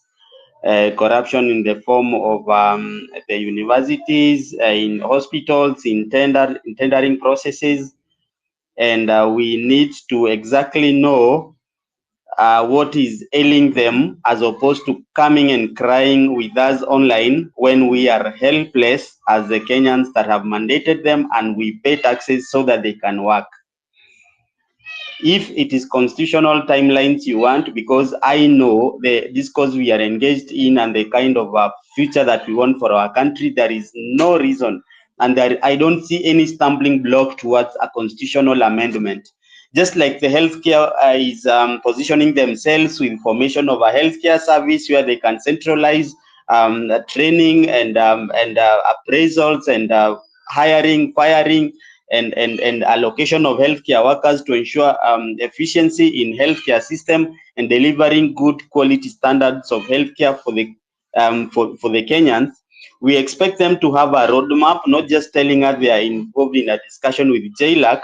We need them to have a roadmap of their vision of how they see themselves in the new Kenya that we want as the youth of this country, where they're having, if someone is suspected of corruption or if someone is giving or receiving corruption, whether it's having prosecutorial powers like George mentioned in having their jails, in having their prosecutors, in having their way of witness protection, in having their way of evidence preservation and all that, to ensure that there is no short there is no weak link between investigation and prosecution and either acquitting or conviction of the people that are suspected. If it is reviewing including it in the capital offenses in the penal code, so that it becomes a capital offense for someone to steal money made for dams supposed to create water for millions of Kenyans. If it is ensuring that healthcare services are available in hospitals, if this is mass murder that people are involved, and we cannot give corruption or theft of public funds sweet names like, bribery, corruption. We need to call it like this is a genocidal terrorist individual involved in killing the future of people, the future of youth, the future of kids in school, instead of sugarcoating things and no mentioning and all this. Lastly, I want to talk about the wealth declaration forms, and I wanted Eric Gumbo to comment on it, because wealth declaration forms no longer work for public appointments in officials, because someone, if for example Miriam Rose is to be appointed for a CS position, she'll come and tell us, I've inherited this amount of land in my country, I have this car, I have this house, and I have all this. But then on the side, she we know her income through the monthly income, through the proceeds of maybe her rental income, her farm produce, if she exports products of that. But down the line, 2 months, 3 months, Miriam is wearing watches that cannot be sustained by her salary, and cannot be sustained by her whatever she declared. Then EACC is here telling us, it's because we do not have prosecutorial powers, because we are being hindered and all that. What magic is Miriam doing in that office where we know her salary is this, that she can afford to pay for a CS a watch that is equivalent to her 1 month salary? So we need to be creative in the way we measure how people progress without being malicious, obviously, for people that choose investments and all that. But we need to be creative in the manner that we capture how people progress in wealth. But again, we can have key indicators of this person, much as they are saying they are investing whatever they're having and loans they are taking against their pay slips. These people are engaged in when they are recruiting. If they're in charge of defense, they are recruiting. The recruits are paying this money, and this money is reaching to them. If they are hiring the people that are being hired in that ministry, or those state departments, their budgetary allocations, they have been instructed to have some allocations that is being deposited for this particular public official, and this is why they are doing to have this. And then lastly, I want to talk probably about the NIS. You might need to use the NIS. I don't know, for security reasons, maybe you may not expose this in your investigating work, but you could having those tigers that serve in ministries and in public offices, informing you and being key informants in the fight against corruption. But this is a narrative that we want in the next couple of weeks, as the rest of the country is fighting and saying the future they want. We do not expect EACC to be left there crying and telling us, we do not have a way out, we do not have anything we want to do. We expect a clear roadmap, a clear vision, a clear plan, a clear key interventions you want. If you want us to force MPs to change the law, if you want us to collect signatures to change the things that need to be changed to fight corruption, it has to work, because our future depends on it, because it's our future that is being killed by people when money meant for basic necessities or amenities are reallocated for personal comfort and girlfriends and boyfriends. Thank you so much. Thank you so much, Abdurrahman. Quite a wonderful submission. I see Mizani's hand is up, but before that, I have seen in the comment section, and I think I need to clarify this from the onset. Kingori, I know you're next. I wish to clarify this. There is someone who has for a long time been insisting that we have been paid to sanitize EACC. For the record, we did not invite EACC to this conversation, but we are grateful that they joined. And we are open to collaboration if that would help to change the direction our country is taking. The fact that somebody suggested we've been paid is totally neither here nor there. We are fighting for the best interest of our country. And if you feel you want to be paid, approach EACC or anybody else and ask them for pay. But do not try to malign us because we're trying to have a conversation that is important to our country. That said, I would like to invite Kingori for him to make his submission. He's been here for some time. Kingori, feel free to air your opinion. Thank you so much. I just want to say a few things about the EACC, and my concern is the school capitation program that is sent by the government to schools. I have never heard or even witnessed anything to do with the EACC or any reports about the capitation, how is it being misused, embezzled in schools by the heads of institutions. And that is why you'll find that most schools are closing earlier than the government date, which has been announced by the ministry. Because the few days that are, now if a school is supposed to close on 5th, it closes on 1st. The remaining 4 days, which of course was budgeted for, I don't know where that budget goes. And I have never heard of EACC questioning why the expenditures on those few days that were remaining. Then again, the embezzlement that is in our schools is too high, because you will find that a principal is sent in a school, he has nothing, but after a few months, he's a millionaire. He is driving very, very serious vehicles, very expensive vehicles, high-end vehicles, high-end buildings are being built at their homes. And we didn't know the salary of a teacher. We know the salary of every civil servant. Even all of us here, we know the amount of money that is paid to each one of us, those who are working with the government, with the organizations, and anybody else.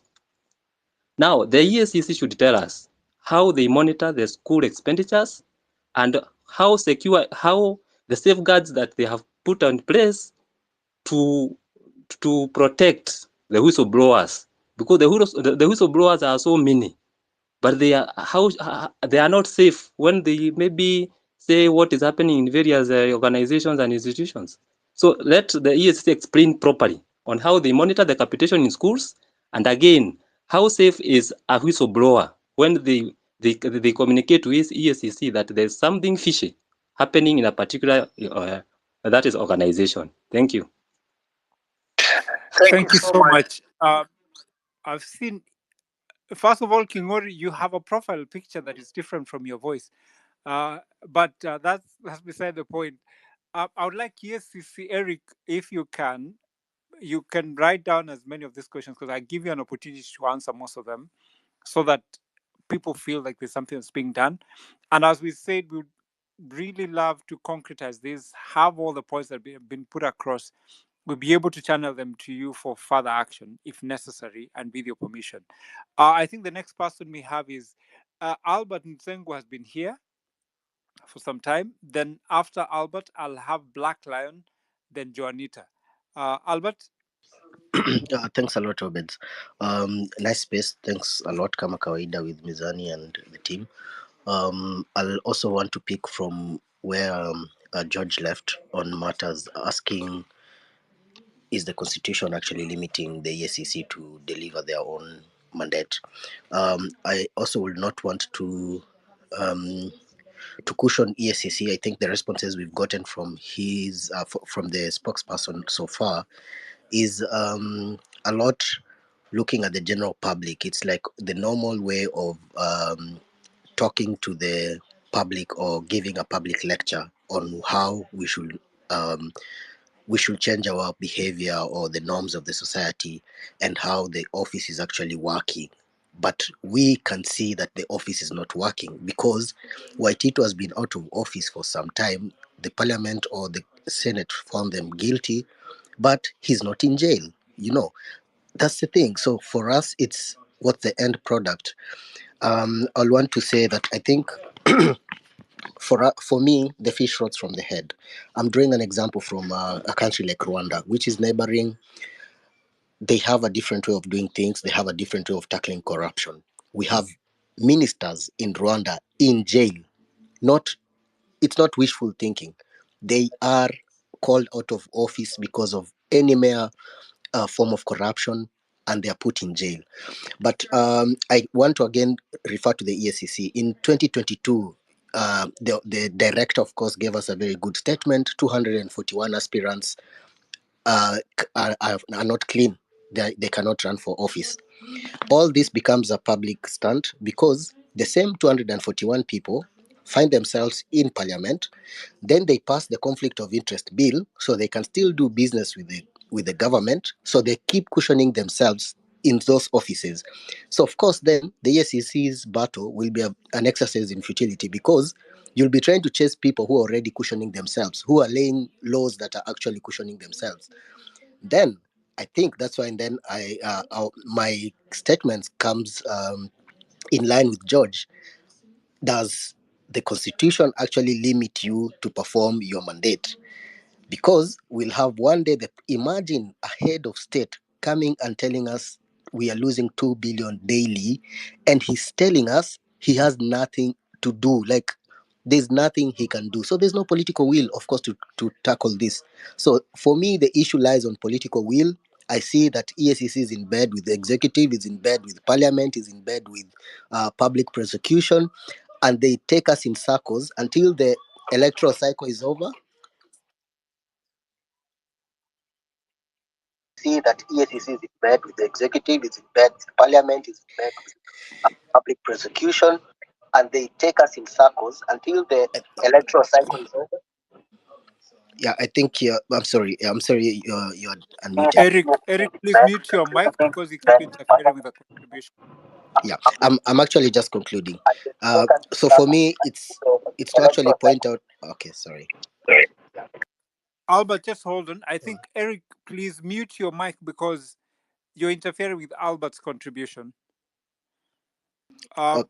Albert, go on. Okay, thanks a lot. I'll just finish at that.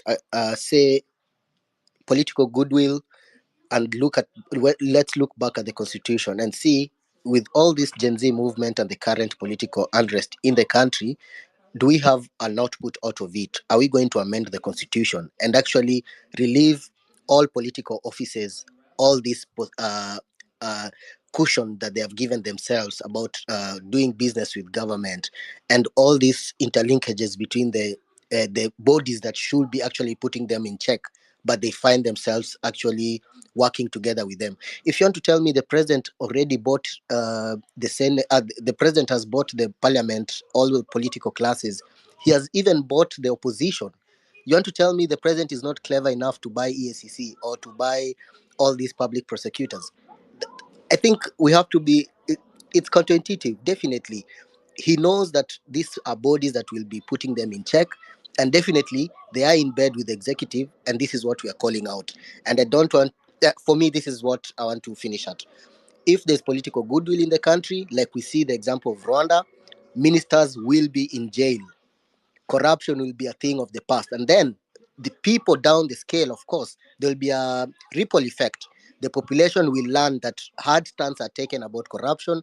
But the moment Waititu is out, running around, doing normal businesses, and EACC is telling us, oh yeah, we've convicted them, we are in court. In court doing what?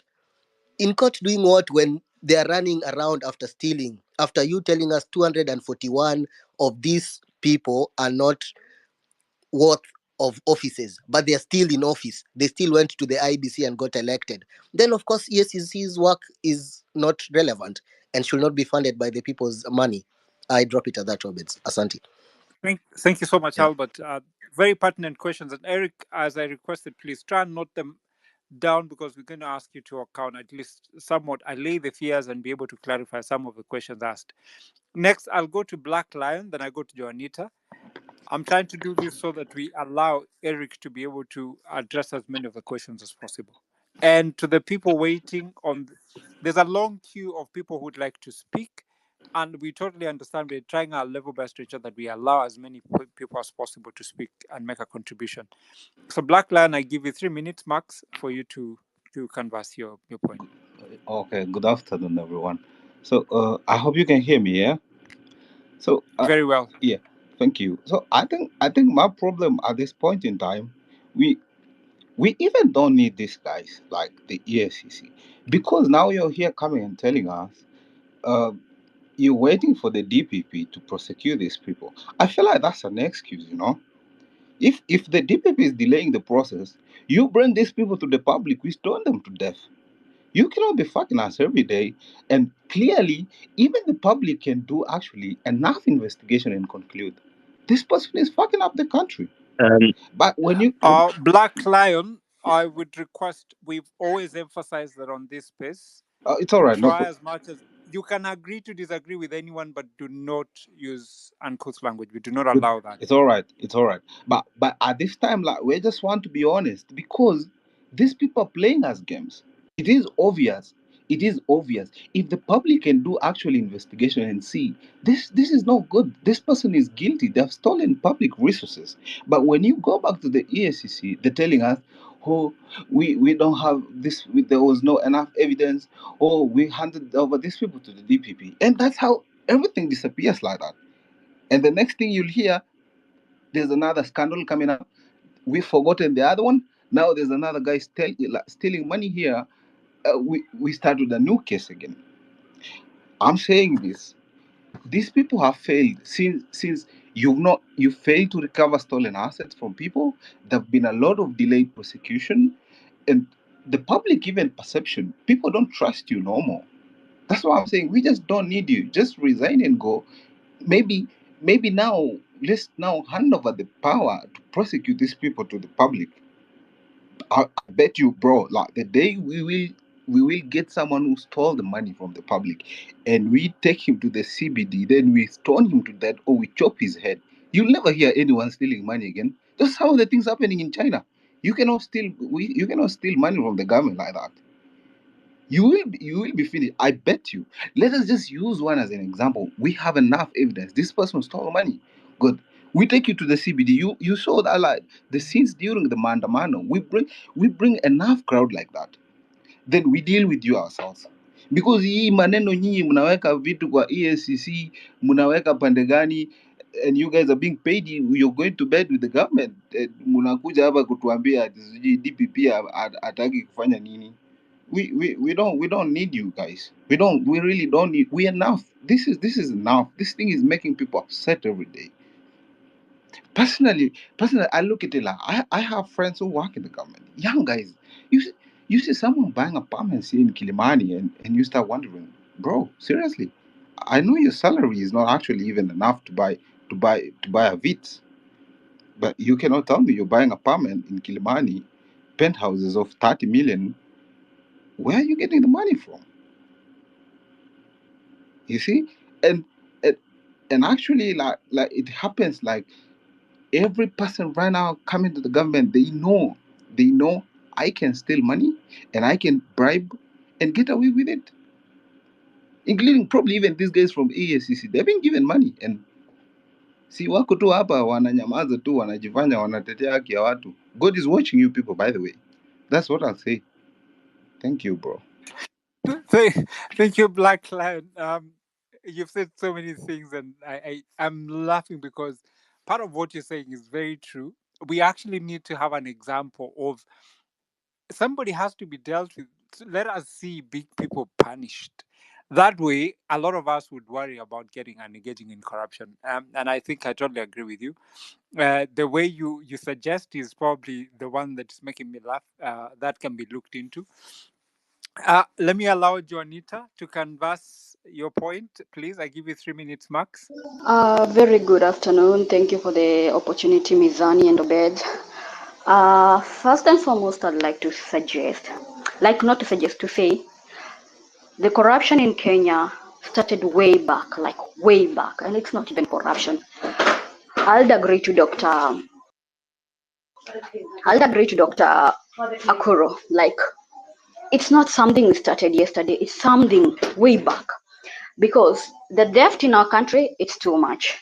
When we go back to the era of our first president, the second president, the third president, those corruption cases have been there all along.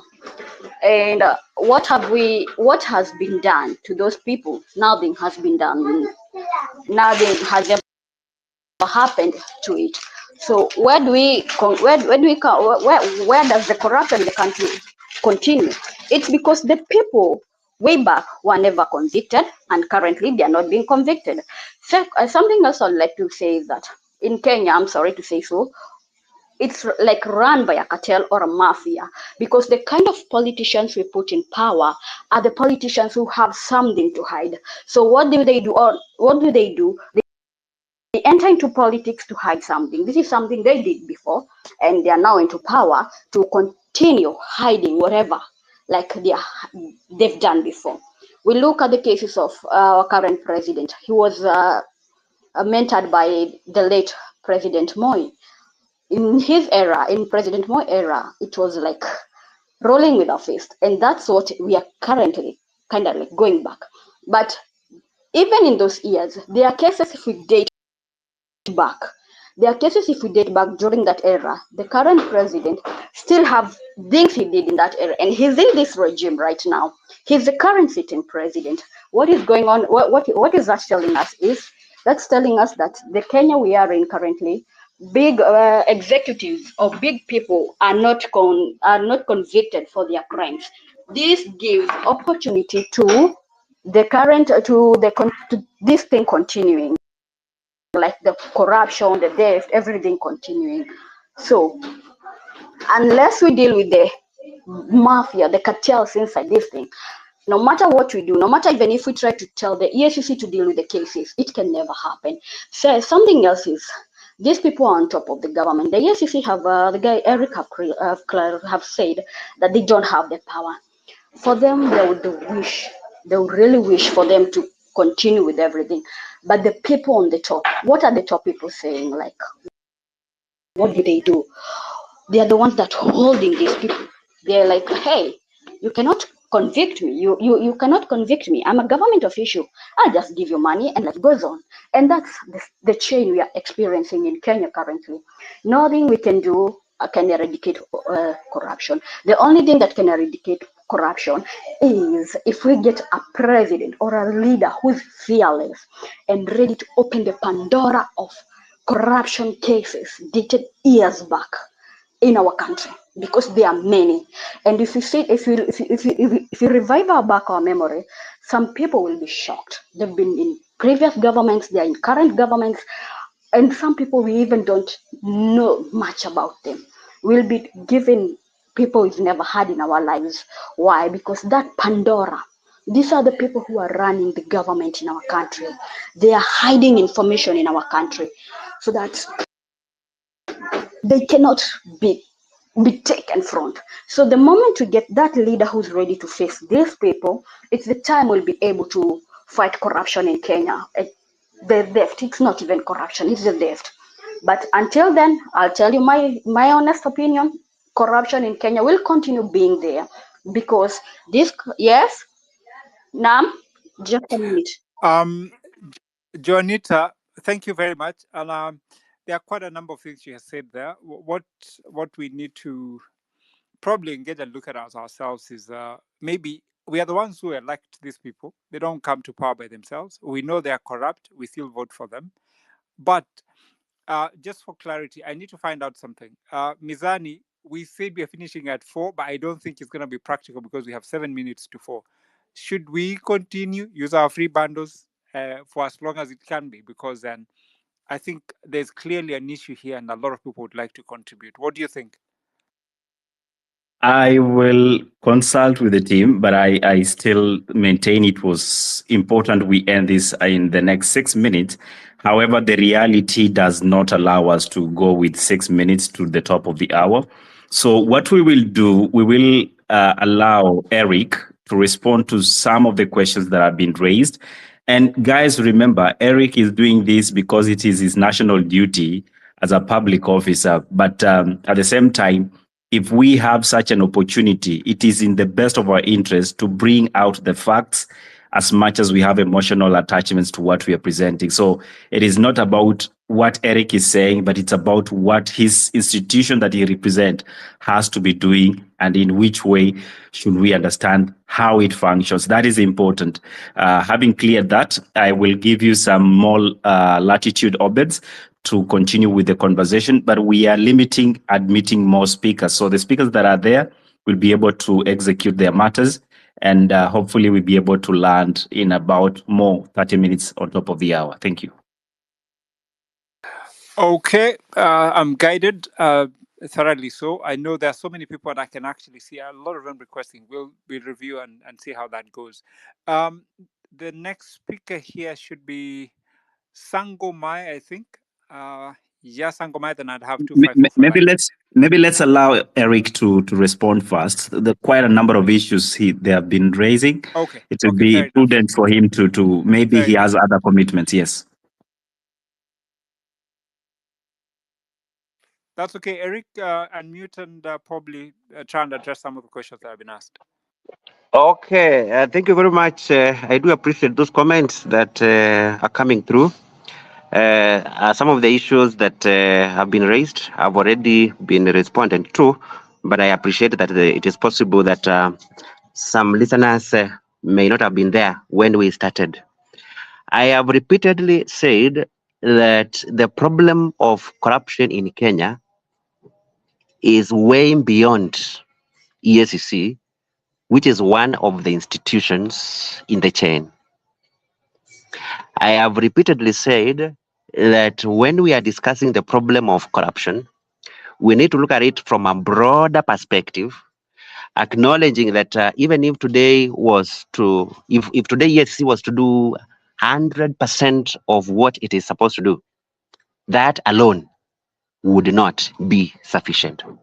And therefore, the questions that Kenyans should always interrogate when talking about corruption in the country are, for instance,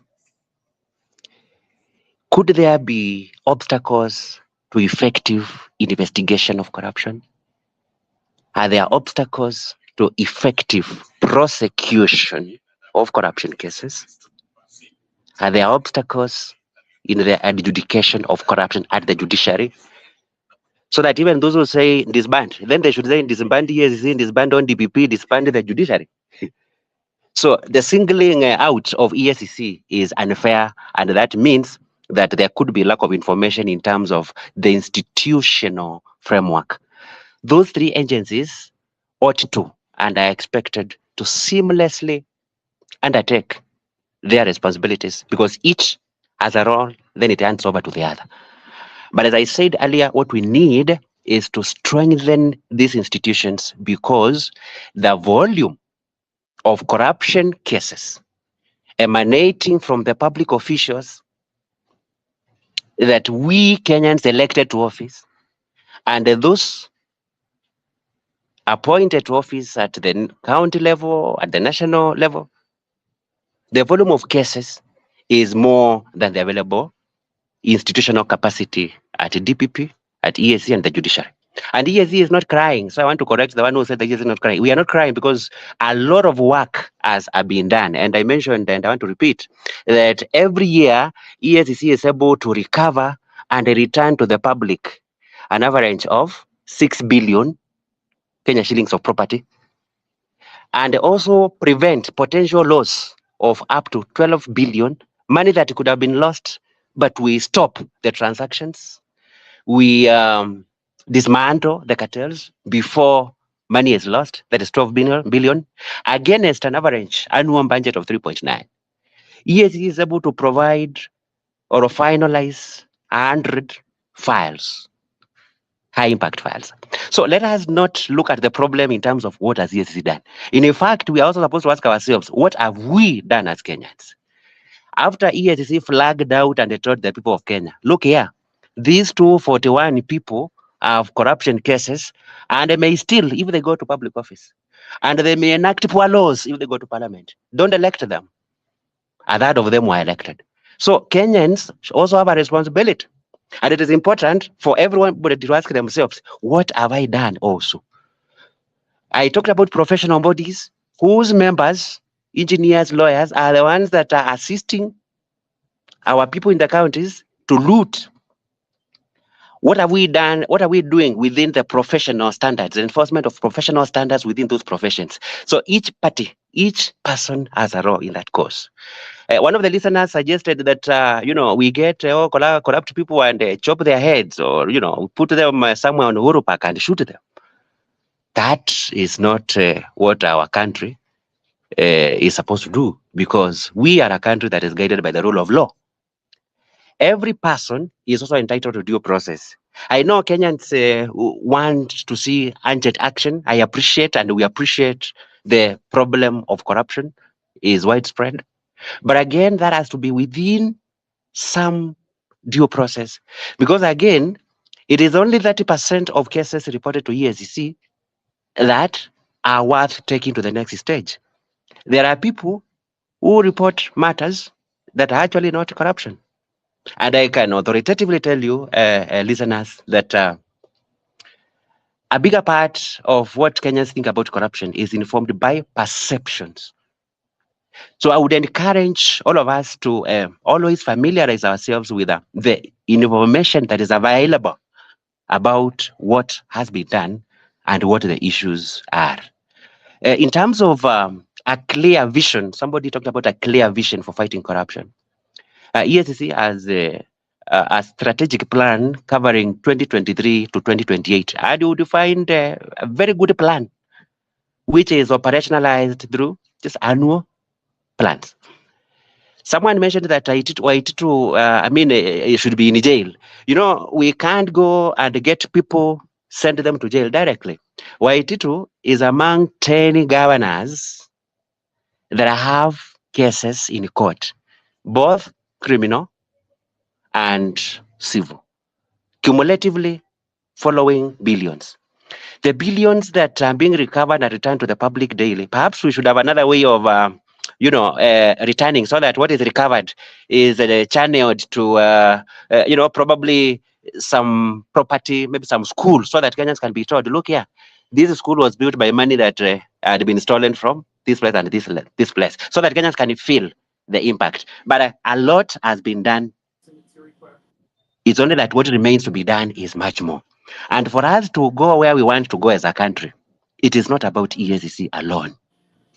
We even had cases where, sometimes in this spirit of accountability, EACC has opposed some cases that were being withdrawn in court. So institutions also check each other. We need to move to a situation where we also strengthen oversight agencies, such as the Auditor General, and the other one is control of budget. These offices routinely make recommendations on what needs to be done. But again, how far can those recommendations go when they do not have an attendant effective enforcement mechanism? Let recommendations of key offices not be wishes. Institutions should be able to bite. EACC will continue to take up cases from Auditor General and investigate them. Currently, we've quite a number of files that have been completed. The COVID file was completed. It is undergoing the next step at the DPP. We have cases involving governors, former CSs, and others. We are doing lifestyle audits on the top level officials, including some that you are talking about here. So these fight is on course. It needs to be strengthened. And we need every stakeholder, including every Kenyan, to take up their responsibility. Let me talk about corruption in the county governments. I think that has also come through. A county assembly, and the reason why we have county assemblies today is not just to represent the people who elected them. They also have oversight role on how public resources are used. One of the reasons why we have what one may want to call high levels of corruption in the counties is because our county assemblies have not effectively done what they're supposed to do. Majority of them do blackmail their governors for trips. They blackmail their governors to get tenders to do roads within those counties. So we cannot have EACC in every institution and in every county checking all those things. We need what entities should do done so that EACC is now dealing with those who are not able to do their work well. For example, when you talk about budgeted corruption in the counties, what has emerged from the pattern of investigations is that a county assembly committee would collude with chief officers of state departments and plan and allocate money for projects that have either been done, a road that has been done many times, a social hall that has been constructed several times, or a project that is not intended to be done. When that money comes, what happens? Immediately after getting approval from the controller of budget to make payment, those transactions are avoided, money removed through proxy companies. So that is why we have thousands of county officials in court. So if a county assembly was to effectively ensure that funds are not mismanaged on the other side, by first of all removing their interest, because now if every MCA wants to be the one constructing roads, how are they going to do oversight on the other side? How are the county assembly committees going to vet nominees to those offices of CEC and the rest? When EACC writes and says that, look here, this person who you want to clear to be the county secretary has these issues. So the county government can perform better if county assemblies were to be effective on the oversight role, because we are talking about financial management. And that's why I want listeners, you take into account that the role of EACC is minimal in the whole equation of fighting corruption. Under the Public Finance Management Act, every accounting officer has a responsibility to ensure that the money is used well through effective internal controls. So by the time EACC is coming, there is so much that these people should do. And that is why we are calling for effective leadership at every institution. Because if we have heads of institutions that are committed to accountability with the clear mechanisms of holding them to account in the law, then they would be able to prevent some of these things from happening. County assemblies should take up their role beyond representation, the accountability aspect. But now if they are dysfunctional and, they have merged and become one thing with the executive, that presents a challenge in the whole question. The other issue in the counties is recruitment, and that is where we expect county public service boards and the assembly service boards to also do their bit. We are talking about ghost workers today. In most cases, it is collusion involving all the relevant actors, so that it's after several years that you are able to say, oh, we have 1,000 ghost workers that have been working here. Isn't it there an individual employee working there who can blow the whistle and say, this is happening? We do have matters, and many of them involving payroll fraud in the counties, because most of those payrolls in the counties are not clean. We have persons who don't report to work, and yet they are paid. So those are the issues that we are dealing with. Many of them are in court, others under investigations, others at the DPP. So there is action It's only that the volume of what needs to be done is more than what is available in terms of capacity. And the fact that an individual has done this, has bought this watch, or they've done this, the fact that, action has not yet been taken, it does not mean that, EACC is not independent or the commission is not focusing on everybody. Whoever has stolen public money will be brought to account. Thanks, And Eric. let us have everybody do their bit. I like what you put across, but I think also maybe the messaging from the commission hasn't been very good, and probably that's why the public doesn't feel like it's working with you. However, I'll have you hold on a little bit there, so that we have an input from three more people, three or four. There are four people. There's Sangomai. Then I have 254 for life. I give you. I'm sorry, but I've got to do this 2 minutes strictly. Sangomai, and then 254 for life, and then Jojo, and then kijana ya Uhuru parody. So Sango, 2 minutes please. Thank you very much for this opportunity to speak. It may be the first time I'm getting an opportunity to contribute in an express, and I'll be very brief. I'll ask Eric from EACC the following. One, on recruitments, for example, in our forces, that is KDF, Kenya Police, Administration Police, KWS, prisons, and forest service, among others. You will see an advertisement or it is announced that there will be recruitment of 10,000 or 5,000 policemen or KDF.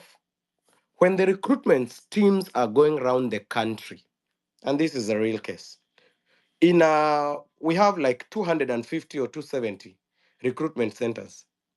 They will take one person in this center, three in that center, two in this center.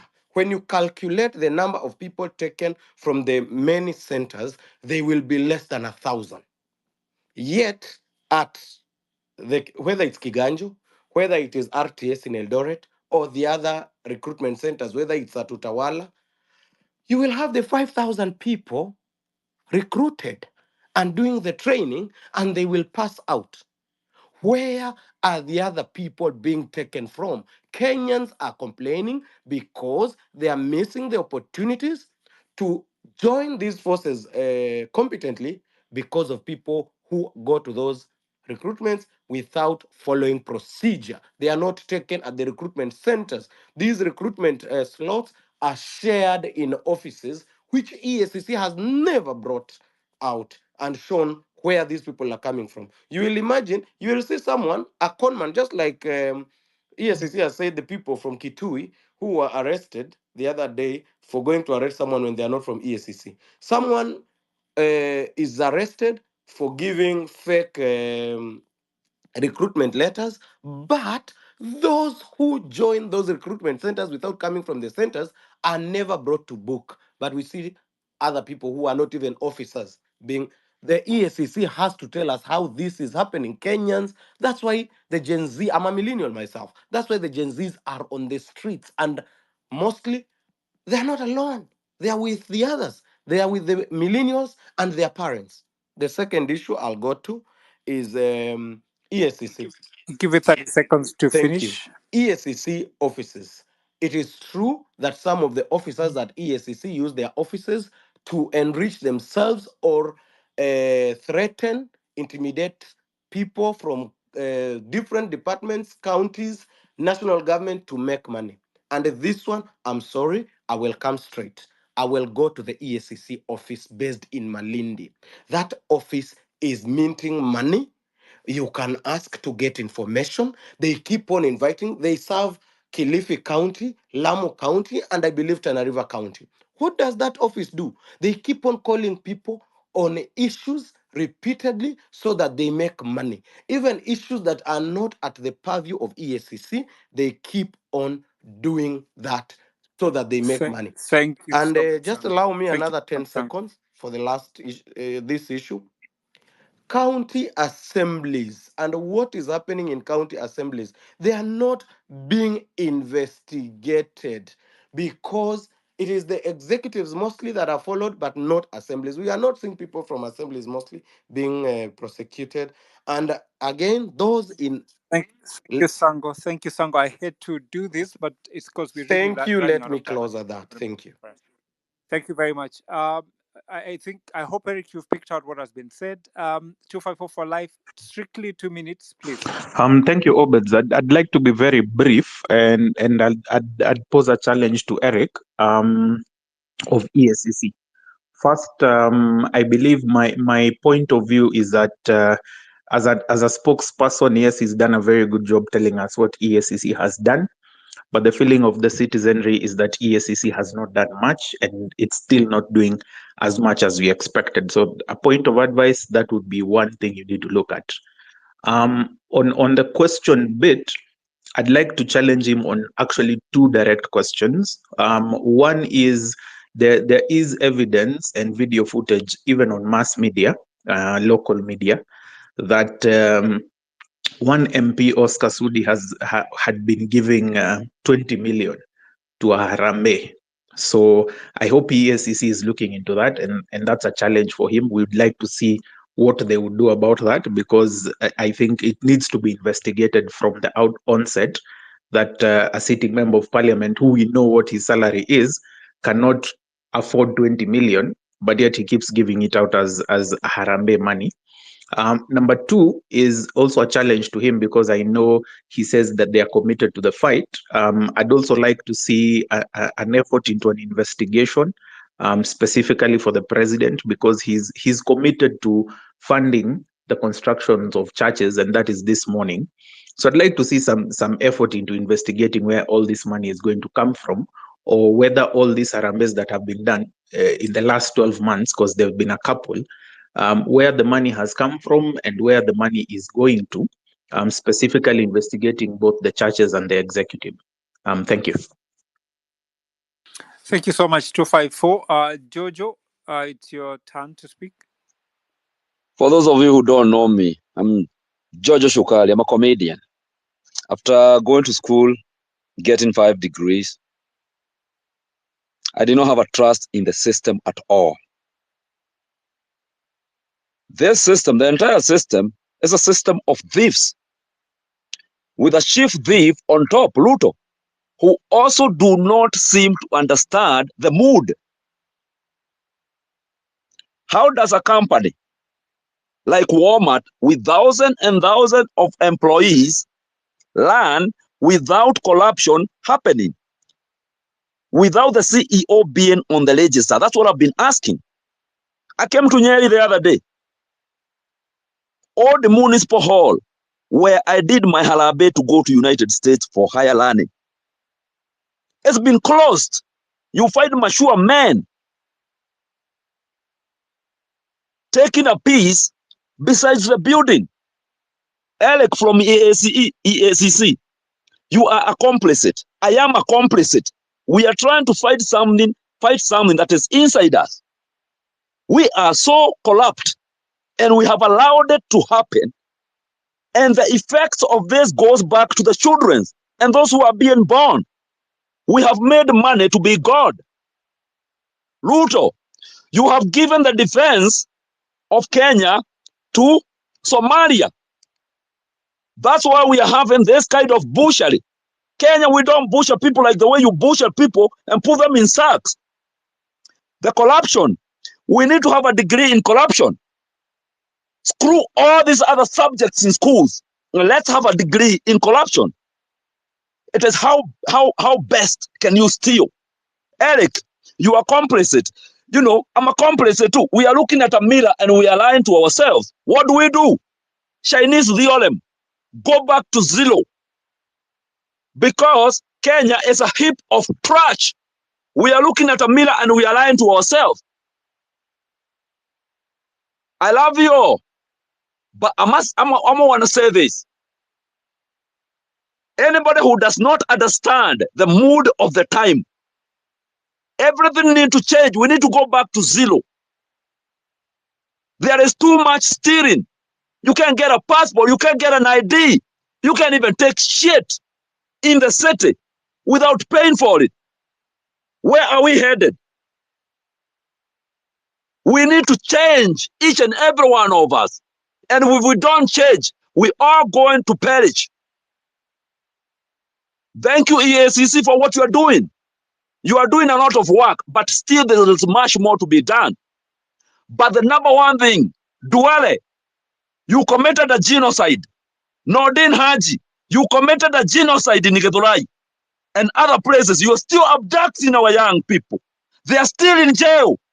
Release these people and let's go back to square one and move Kenya and Africa ahead. Thank you. I love you all. Thank you, Jojo. Thank you very much. A lot of passion in there and some few cuss words, but it is what it is. We apologize to anyone who was offended by that. Kijana ya Uhuru Parody, please. Your turn. 2 minutes strictly. Thank you very much. First of all, I wanted to correct my brother here, Jojo, for saying that President Ruto has given the cabinet secretary for defense to Somalia. Aden Wale is a Kenyan citizen, same as Nurdin Haji. And my point is, there is something I shared here. I contacted EACC and their email, that is report at EACC on 5th May 2023. That's approximately 1 year and something. And up to date, EAC have never responded to my email or asking me for any further information or a response to my at least concern. So I want to ask Eric, a representative of EACC, is that, and how do you want us, the citizens in the ground, to contact you if you really want to work for us? Is there any other way we can contact you if the email that is in your portal and in your Twitter, the link, if you follow the link, you will find your email there. If you are not responding to the people, or why have you not responded to whatever I've written for you there? Thank you very much. Thank you, Kijana Uhuru. That's a very, very pertinent question, because if he wants support from the public, or they want support from the public, and they're not responding to the questions that are being posed, or suggestions, or things that are a problem, then I think it doesn't make any sense us having this conversation in the first place. I want to add something. If I've not used my 2 minutes, I know I've just used 1 minute of my time. Let me add something else. Whatever I was talking about is a member of parliament from Garissa, that is Fafi constituency. He has been using the CDF fund for, I don't know how, but majority of the people and the youth in the universities, and they are not receiving any bursary. So if at least they could go there, they will get more information. And there's something I have raised there, if you just see what I've written there. So it is that person, his name is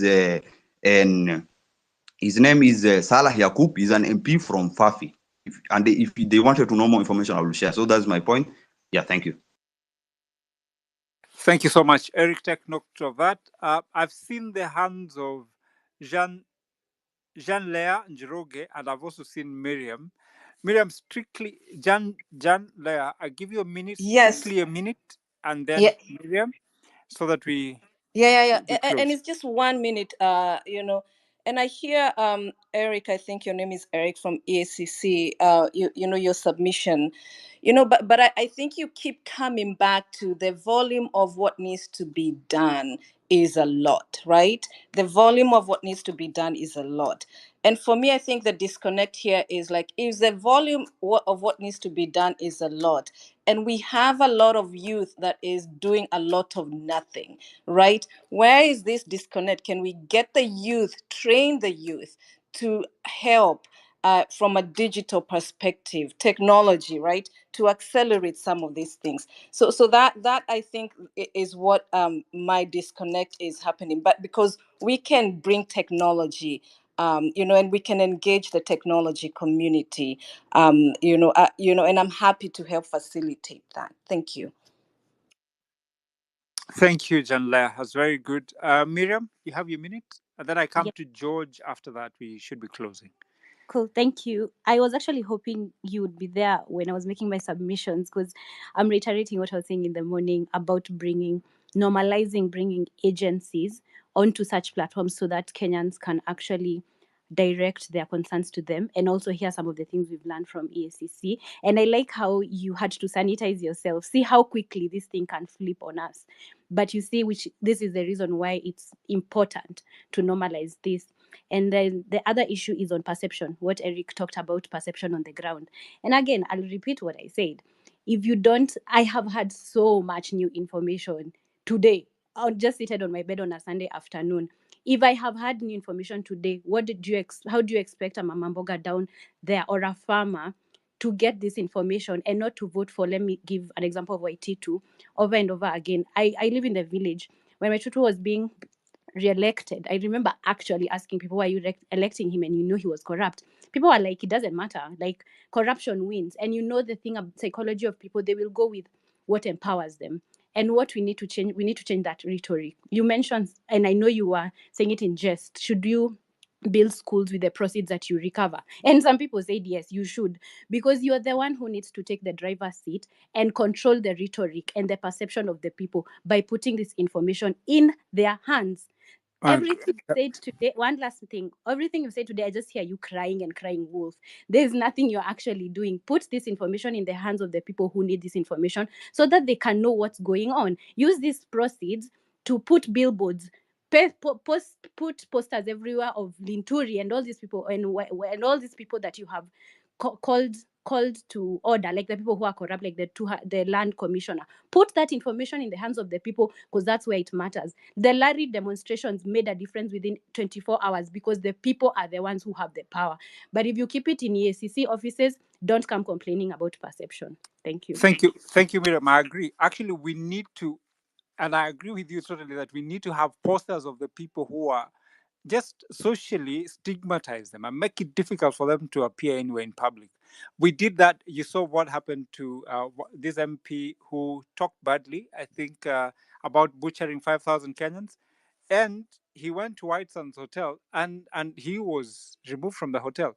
That's what we need to do, socially stigmatize these people and make it difficult for them to do. So before I come to Eric so that he gives the final responses to everything that has been asked, I'll allow George to have his contribution. I think that'll be the end. After that, we have Eric, and then we close the space. 100% on what Miriam just said. 100% on what Miriam just said. And I reiterate the point. What powers do you need to perform your duties? Whether it's budgetary powers or legislative powers, laws in your favor, or an amendment in the Constitution, so that you are performing as a system and not a part of politicians. And the point that Miriam just made, that's how FBI flourish, by keeping alive a list of 10 most wanted criminals all over the world. And they attach a reward for the information leading to these people's arrest. So if you're having a case in court, let's say of Waititu, and there are some things that you cannot investigate those informations through your system, then you incentivize regular wananchis by giving them a bonus for volunteering the information. People who are career civil servants who are being forced to do these dirty deals on behalf of politicians and government officials, they would volunteer the information because they know where the skeletons are hidden. So I reiterate one more time, and I really would want for you, Mr. Eric, to answer this question. What powers are missing in the budgetary, in the legislative, and constitutionally, so that you are operating independent of the influence of politicians and the government? Thank you so much, George. That's very, very good questions. Eric, I give you the opportunity. I'll give you some time. I'll give you up to a maximum of 7 minutes to be able to canvass all the issues asked. Then after that, we'll start to look at how we close this space. But thank you so much for finding time. We didn't invite you here, and for the record, that's very important.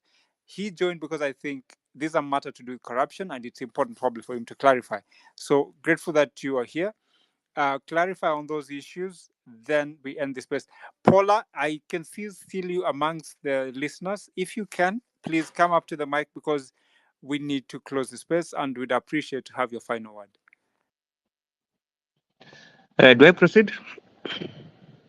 Yes, Eric, feel free. Yeah, thank you, Mizani. And it is true that we were not part of this conversation, but when we noted that it was happening, we found it necessary to join and enrich the discussion by providing information. A number of questions have been put to me, as well as comments. I want to confirm that we have our team that is also taking down the comments that are in the form of suggestions on reform. But to clarify what has been asked and respond to the questions from listeners, I'll say the following. One, to the listener who said that he sent an email that is yet to be responded to, my response is that we usually acknowledge receipt of the email communication that comes, but sometimes people expect us to start discussing the merits of the matter with it. You know, you acknowledge that you have received a report and you will act. You know, people start saying, okay, so when do I expect this? What about this? Can you also do this? The wife is also doing this. When we do that, we interfere with the investigation process. So in the event that that email was not responded to, I will be interested to find out why. You may probably not have used, the correct email. I will check, and then we'll pick it from there. When we finalize the investigations, we don't, all the time go back to the reporters and tell them that this is what happened, because, we report to the DPP for the next action, and there are cases where we get back if we need information. So if there is a matter you have reported to us, you are yet to see a response, engage us. The commission is usually very receptive. We work very, very closely with the media. They get information on what is happening and they disseminate it. We are available on social media platforms. Yesterday, we opened a Twitter account to engage you more. I will be happy if you follow us because we'll be sharing a lot of information there. So on communication, we've picked that point. And if there's a specific issue, get in touch with us and we'll respond to it. There is a passionate question from one of us in terms of what exactly is required to remedy gaps in the legal and institutional frameworks. One, I begin from where somebody stopped when they talked about the wealth declaration. Kenya has a wealth declaration system, and that system helps the commission because when we are doing a lifestyle audit, when we are investigating unexplained wealth, we always make reference to the wealth declaration forms. But I must clarify that if there is an area that requires urgent legal reform, is Kenya's wealth declaration system. Because currently, that wealth declaration system, and when we discuss challenges, sometimes I hear people calling it crying. It is not crying. It is sharing with the Kenyans the areas that require reform, so that when you engage your MP, you request them to look into these areas. So the Kenya's wealth declaration system is largely moribund in the sense that it does not have provisions that make it easy to use that form, to use the forms to investigate. But nevertheless, the forms play a certain role in our investigation of unexplained wealth. One of the challenges is access. When public officers declare wealth after 2 years, those forms, as per the current law, remain confidential. Anybody wanting to access it has to write to entities called responsible commissions that are designated for various officers. Like people working in the ministries, we have the PSC. People working in parliament, we have the Parliamentary Service Commission. You write there, explaining why you want to access the form. The individual is given an opportunity to respond, to say whether or not they are willing to allow EACC their form. A long process. So one of the reforms required there is to have direct access of these forms by law enforcement agencies. And that is one of the provisions in the conflict of interest bill currently pending before Parliament. And that is why we wanted it retained. Secondly, people under investigations. The law under Section 62 requires that one is suspended only after they take plea in court. You have seen EACC championing the idea of suspension pending investigations. Because if you are investigating a CEO, that is a person with the custody of the documents that you want to investigate them. If it is a procurement scandal, you expect him to avail those documents. The witnesses you require, the informers are people under the supervision of those people. That is why EACC has been championing the idea of suspension of officers while an investigation is ongoing so that they don't interfere with the process. Currently, that is not what the law is. So when you talk about legal reform, it's having provisions of that nature. But I know others have said, okay, what if people against an individual give false reports and people are suspended when there isn't much? Our recommendation to the National Assembly as a provision to take care of those situations, that suspension can be subjected to, a court assessment, so that if we feel that somebody needs to be suspended, we ask the court to examine what's available and then, allow that. The other key reform area is on the reform recommendations that EACC makes to public entities, recommendations that are made by Auditor General and others. If these recommendations that are aimed at sealing loopholes that allow corruption are left to be implemented, based on the goodwill of the head of an institution, that cannot be effective. And you cannot blame EACC for that. Because if EACC, for example, today has already given 28 counties corruption risk assessment reports showing what can be done to end corruption completely in those counties. Meaning that if those reports were implemented today, there will be no more corruption in those counties. But the law, as is now, does not have an enforcement mechanism. So the reform required there is making those recommendations of EACC binding. The other reform area is in respect to appointment.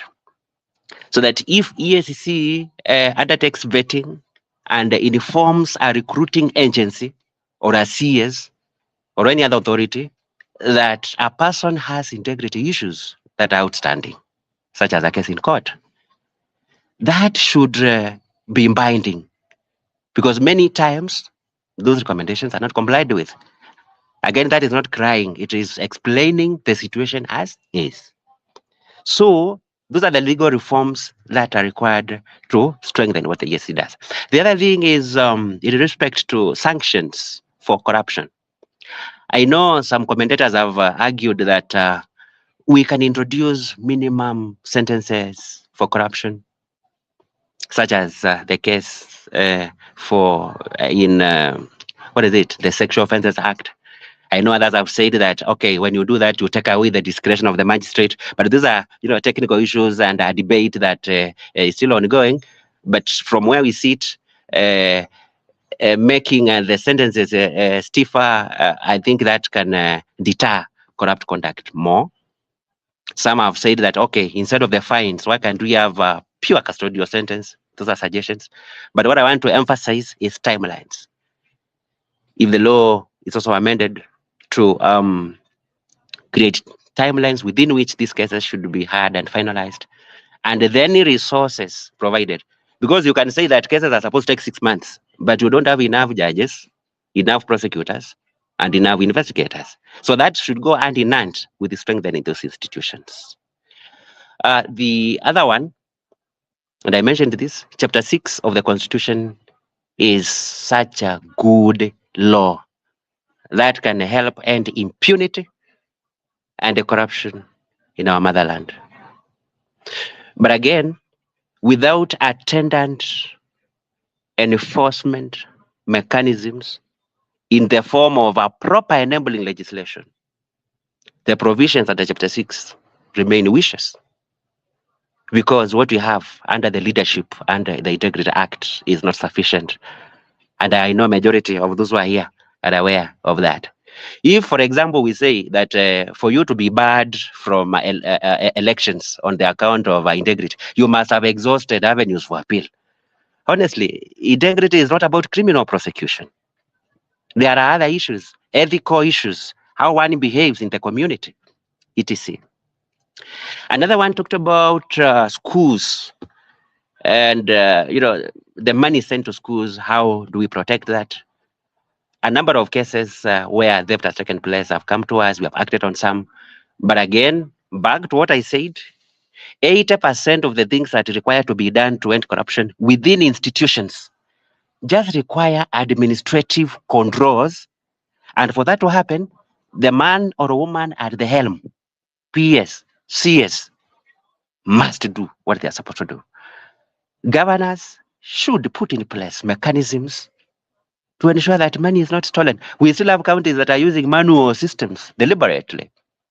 We have others that even after procuring automated revenue management systems are now stealing within those systems, and the EACC has now entered those systems also.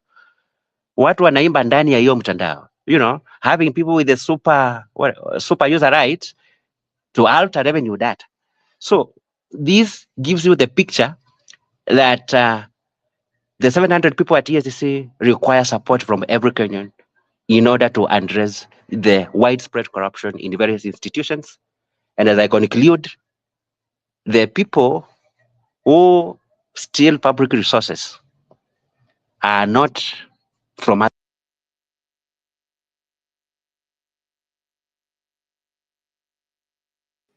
Is it me or we've lost Eric? I believe we've lost him, but So most Mizani, of the things we that's wanted to cover have been already covered. So I don't know. I'll get back to you. Let's try if we have Eric, the last call. Eric. Okay, Mizani, what I think is I've even been sent something on the DM. You can hear me? Somebody has. You can Now hear we me? can hear you, Eric. Yeah. Yes, So yes, now we can. moving forward, I want to suggest that multi-sectoral approach where EACC is doing its bit, every sector doing their bit, and the private sector also. The private sector fuels corruption in the public sector. How are they able to do in terms of self-regulation to reduce the instances of corruption? Finally, I want us to acknowledge that corruption is perhaps the biggest threat that we have as a country because it affects all the other issues. You have heard of buildings collapsing because some procedure was not followed. Some engineer, in a county approved schedulings. EACC could not have been in all those areas. That is why we need every person to do their bit. The deaths that arise from collapsing of buildings have something to do with the corruption. Eric. On the roads, listeners, the final one, on the roads, Eric, there is something that people call minor. But If today... Hold on, Eric. Hold on. Okay. Sorry to interrupt. Okay. What I'm asking is, asked about recruitment to the forces, KDF and the police. Is there anything you guys are doing on that part? In terms of those recruitments, when the process starts, our intelligence teams usually monitor what is happening. And if you have been following the developments, you have seen us, getting many people, arresting individuals. But in most cases, unless there is a way of getting it, there are those that escape, particularly where they are initiated by parents, because we have parents who sell property and they themselves induce the officers, so that we have a situation where two people, there's no complainant, two people have agreed on something and they execute it. So not all cases of that nature reach us. So we also want to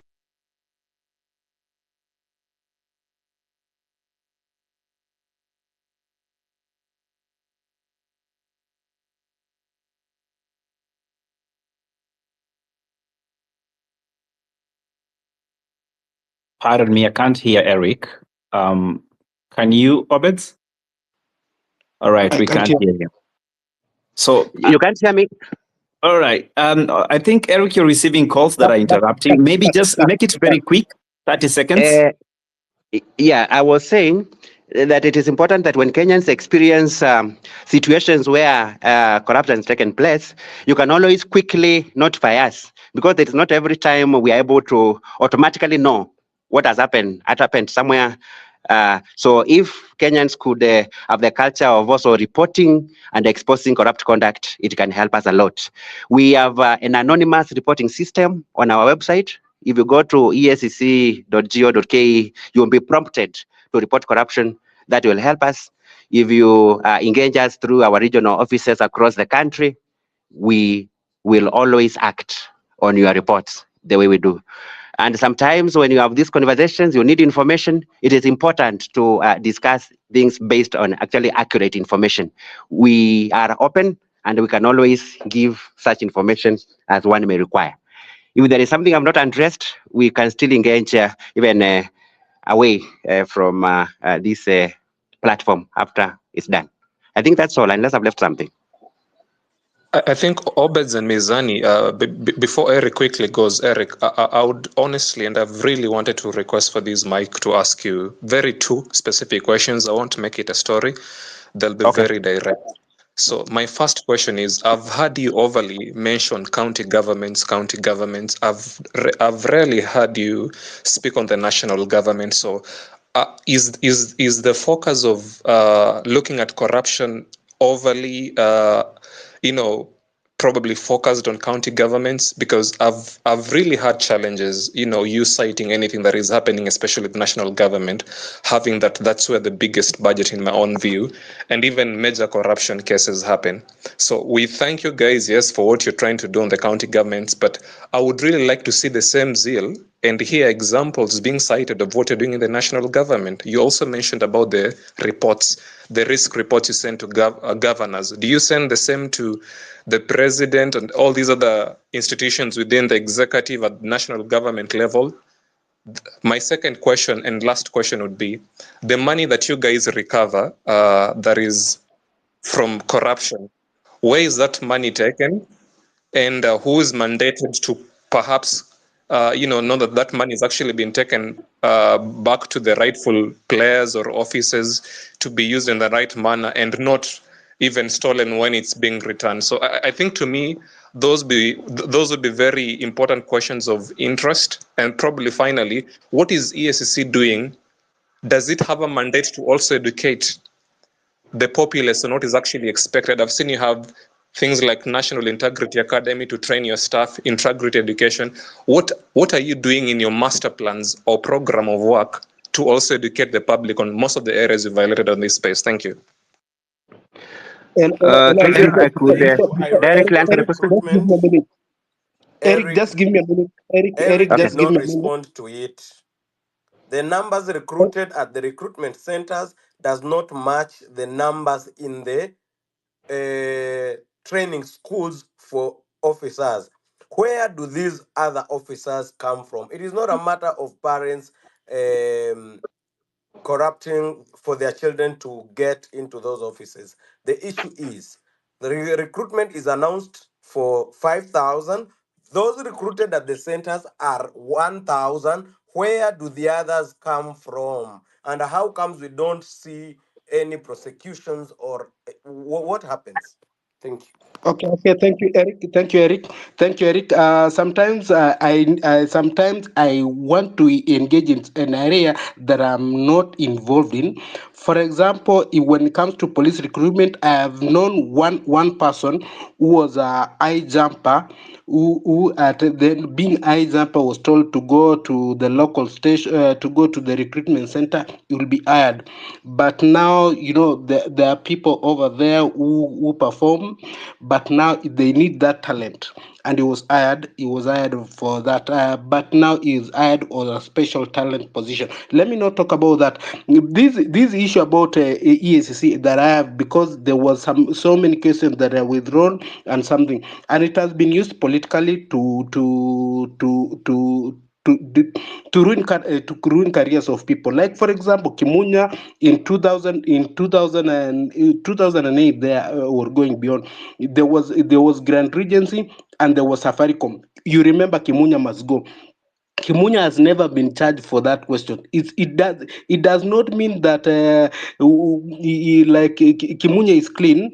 He has other cases, but at the end of the day, the investigation and the report, you can't charge somebody where he was above board. We know that. We know Kimunya was clean. It was political. It has been said. Even the Sonko one, his cases, I'm not saying is clean, but it came out later because the senator said we are going to impeach him. This guy was clean, to the extent that they were impeaching him. But that's why I have issues with EACC sometimes.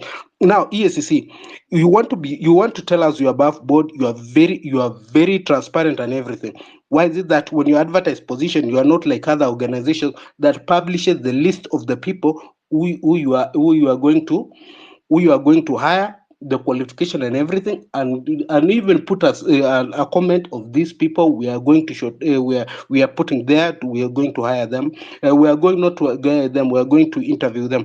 So that's it. Then my next question is, Kenya, we said 40 million is to campaign for MP. I don't know if it's 100 million for governor or everything. Why don't we do this as a country? We tell governor your maximum of stealing is 100 million, your MP is maximum of stealing is 40 billion, because they need to recover their money at the end of the day. We need to be honest about each other. Nobody spends money for everything, just for the pleasure of it. People would rather keep their money and be happy. Now, my last question is with EACC. The level of corruption, the level you are talking about, you recovered 6 billion and 12 billion you stopped. Uhuru told us it's about 20 billion, and we can trust Uhuru because he has access to information. He told us 20 billion. So you stop in a less than day for a year's work of work. How can it be? How can it be? The rationale, even the spending of the money, what you recover is equivalent to amount that you keep on running. I see EACC has been used as a political.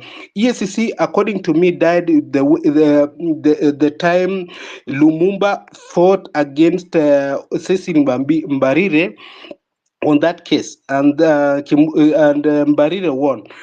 That means you are not above board, because if Cecil Mbarire there, if in fact, PLO Lumumba was when at the peak when EACC needed to be strong.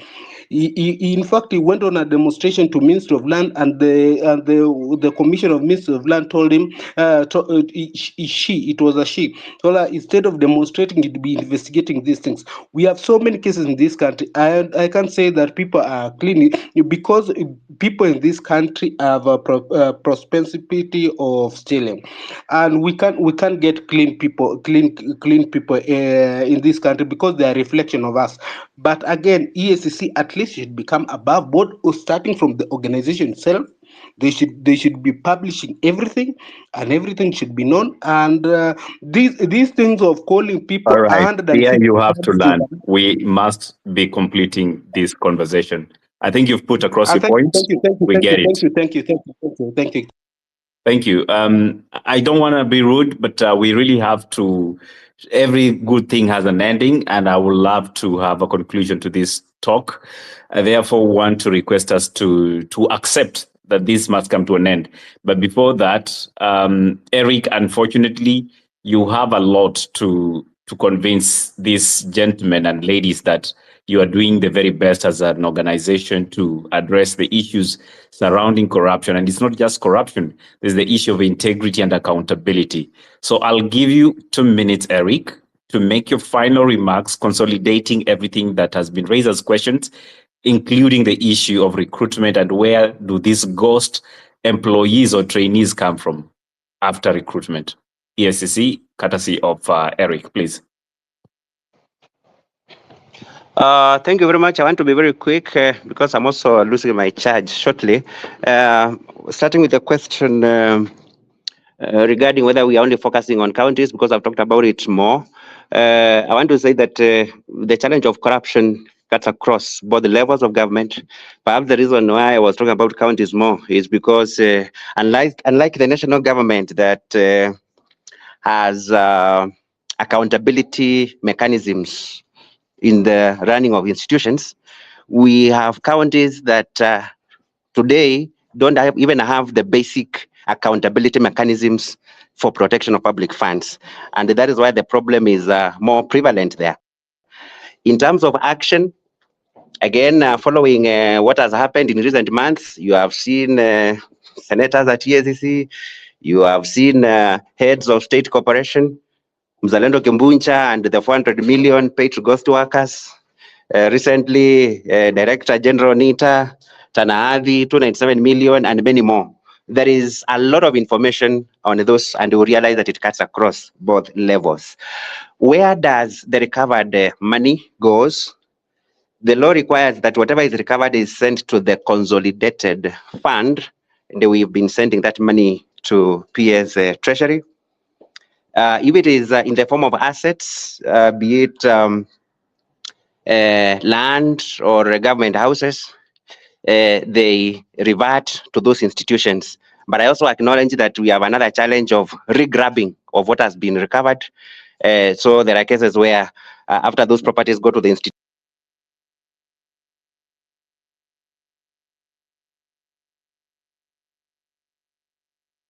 All right, Eric, we were hoping you can answer where the money goes, but clearly that's the part we decide to keep it not a public information. But anyway, that's on a lighter note. Once Eric recovers, we'll be able to get them. But for now, I want to cross over to Paula. Paula, when we started this journey conversing about money and what we need to do as a people to address the issue of integrity and accountability, it looks a bit far-fetched, but the reality is people are interested in this conversation. Paula, from where you sit, what's your conclusion, especially having listened to Kenyans and where the direction of this talk is headed? Wow.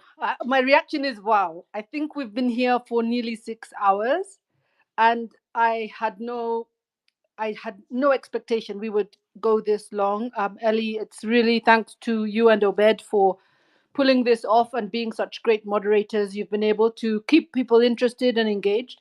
We did in our poll realize that people said 67% of the recipients or the respondents said they would engage on this issue, and I think this is a fantastic beginning. I just want to say thank you to everyone who has been here listening, and those people especially who have shared their experiences, expressed their concerns, and presented some very interesting ideas, solutions, and experiences from other places, because I think this is all very relevant. We obviously can't solve everything here, but I feel personally that I've learned so much. I've learned more than I could have expected, and I'm really grateful for that. And I hope everyone feels the same. And I regret that not everyone maybe got to say everything they wanted to say, but I'm really excited that this was a very open and a very professional dialogue. It wasn't, nobody was screaming or yelling and insulting each other or anything. So that's really amazing considering how frustrated everyone is about what's happening. Corruption, I think what I've gotten out of all this conversation is corruption is the number one problem with our beloved country, Kenya. It is affecting education, it's affecting health, it's affecting business, it's affecting our psyche, it's affecting our mental health, it's affecting our aspirations. So we have no choice but to deal with it if we really want to have a wealthy, healthy, successful future. And I think what's missing for us as Kenyans is we don't really have a vision. We have what would I say, an interpretation of who we are out there in the world. If you ask anybody in the world, they say, oh yeah, Kenya is a great country. You have good runners, you have these great animals, but it's such a corrupt country and it's dangerous. Those are the things that people will say about us. And that's not how we would want to be known. We want to be known as an amazing country which has integrity, where everyone can proudly say, I have integrity. So I think we need to retool ourselves, starting with a vision, because we can go after these different institutions, but if they are not aligned, if what we're doing in the judiciary, we're doing in the EACC, what we're doing in whichever institution it is, if it's not all aligned under a common vision, then they will all be operating in their individual silos, which is actually where we are right now. What if we could actually try to pull together some of these ideas and recraft a vision, maybe for 2050, which is all about, ending corruption in order for our country to be successful, thriving, inclusive especially of the youth, which makes up more than 50% of our population, and corruption free. I think that will force us to rethink the pillars of the future of this country, the pillars of development. What would we want in every single sector, including education, which several people have raised? Because it's very depressing when you meet young people and they just don't know what the future is for them. They are really giving up. A lot of people are just giving up. They just don't care about the future. When I was a kid, I was so excited about the future. But now, with what's happening in this country, people feel like there's no hope unless you're already, in a wealthy family or connected to some powerful politician. So in ending, I just want to say I'm very excited about all the content we have. We've got an enormous amount of information, and I would love to be part of a smaller team to now recraft it into practical things that we can do and suggest, so that as a nation we can actually start working on all these different areas, but under an overall vision for our nation. Thanks. Thank you very much, Paola, and very gracious of you to spend the day with us, including our guest who left earlier on, Houghton Irungu from Amnesty International, KE, that is Kenya, and really defending the very beliefs we have as a people, that we want to prosper as a nation. But for that to happen, we must critically discuss issues surrounding corruption, and not just the issues, but how they affect our day-to-day existence as a community, as a country. I know against all odds, we would have decided to call it a night or an afternoon, but I'll give Mugandi 1.5 minutes. I know it's quite late, but kindly, Mugandi, make your comment very quick before we can go to the co-host to make it a call of the day. Well, thank you so much. I'll just make my best statement because I'm from Uganda. And corruption has blown the region into a furnace. The Ugandan youths are being told not to emulate the Kenyan youths.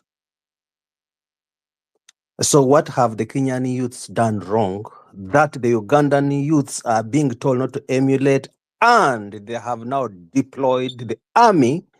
You can't move in Uganda now. But it's just because of corruption.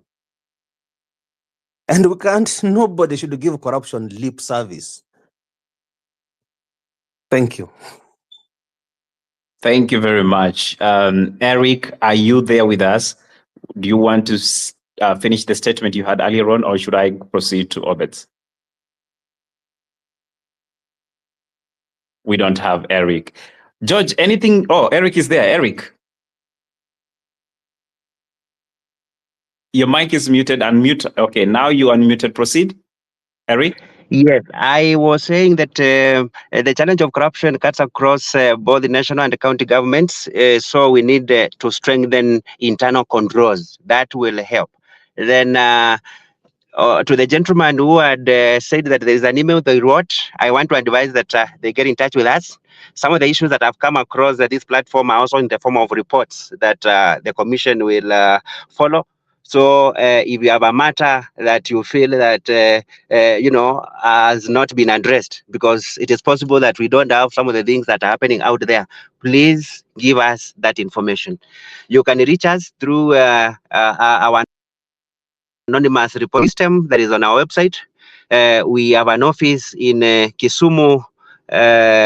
We have an office in Bungoma, Nakuru, Nyeri, Mombasa, Malindi, Isiolo, and Eldoret. And you could also write an email to us, report@integrity.go.ke. And finally, if there is a specific issue that you want me to address, I could address before I now leave. Thank you. I think that would be all for now. You know how to reach the EACC. And again, let me just reiterate, Eric did not receive an invite to the The space. issue of recruitment in security forces is being stripped. Who is speaking? Asango, please. Okay. Give us some respect. We've honored you. We've allowed you to speak, and now trying to interfere is not a good thing, and it will not be fair for us to drop you. But allow Eric to finish as we end the conversation. Actually, Obed's Eric made his final remarks. So I will now give George 30 seconds. George, anything specific and not addressed to anyone in particular. Yes. So final point is I heard the gentleman from EACC mentioning the places they are in.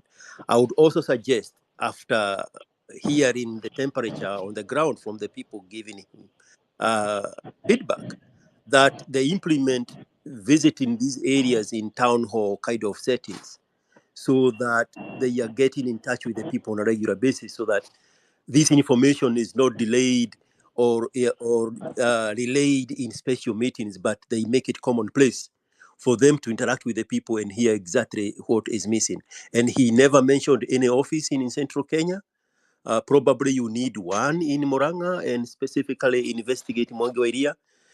And also, for the general purpose of the continuation of these conversations, Mizani, please create a new space where you are inviting the gentlemen who left when I showed up here, including Dr. Ekuru and Kibutha Kibwana, and also the other gentleman. He was in the inbox. Let me check his name. Araha Aduma. He is one of the authors alongside Dr. Ekuru, who created the 2010 constitution that allowed for 47 governors. So there is a conversation to be had there, and I wish to have those conversations around what we can do to amend our constitution so that it's serving our people, and you are eliminating all these useless positions in county governance. Thank you so much for your time. Thank you so much, George. Mizani, I'm not going to wait for your invitation. I'm really grateful. Paula, thank you for spending your time here. And Eric, thank you so much.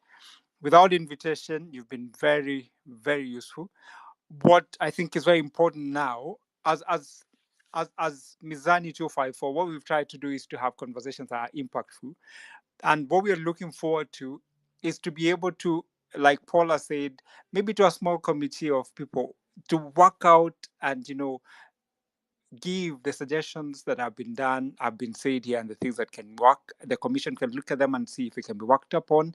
Whatever it is cannot be done, or for any reasons can be dealt with in a way that should be dealt with. But we pride ourselves in the fact that as a small team, in the best way we can, we've tried to ensure that we engage in public policy issues. We have made contributions and write memoranda to Parliament on public participation issues.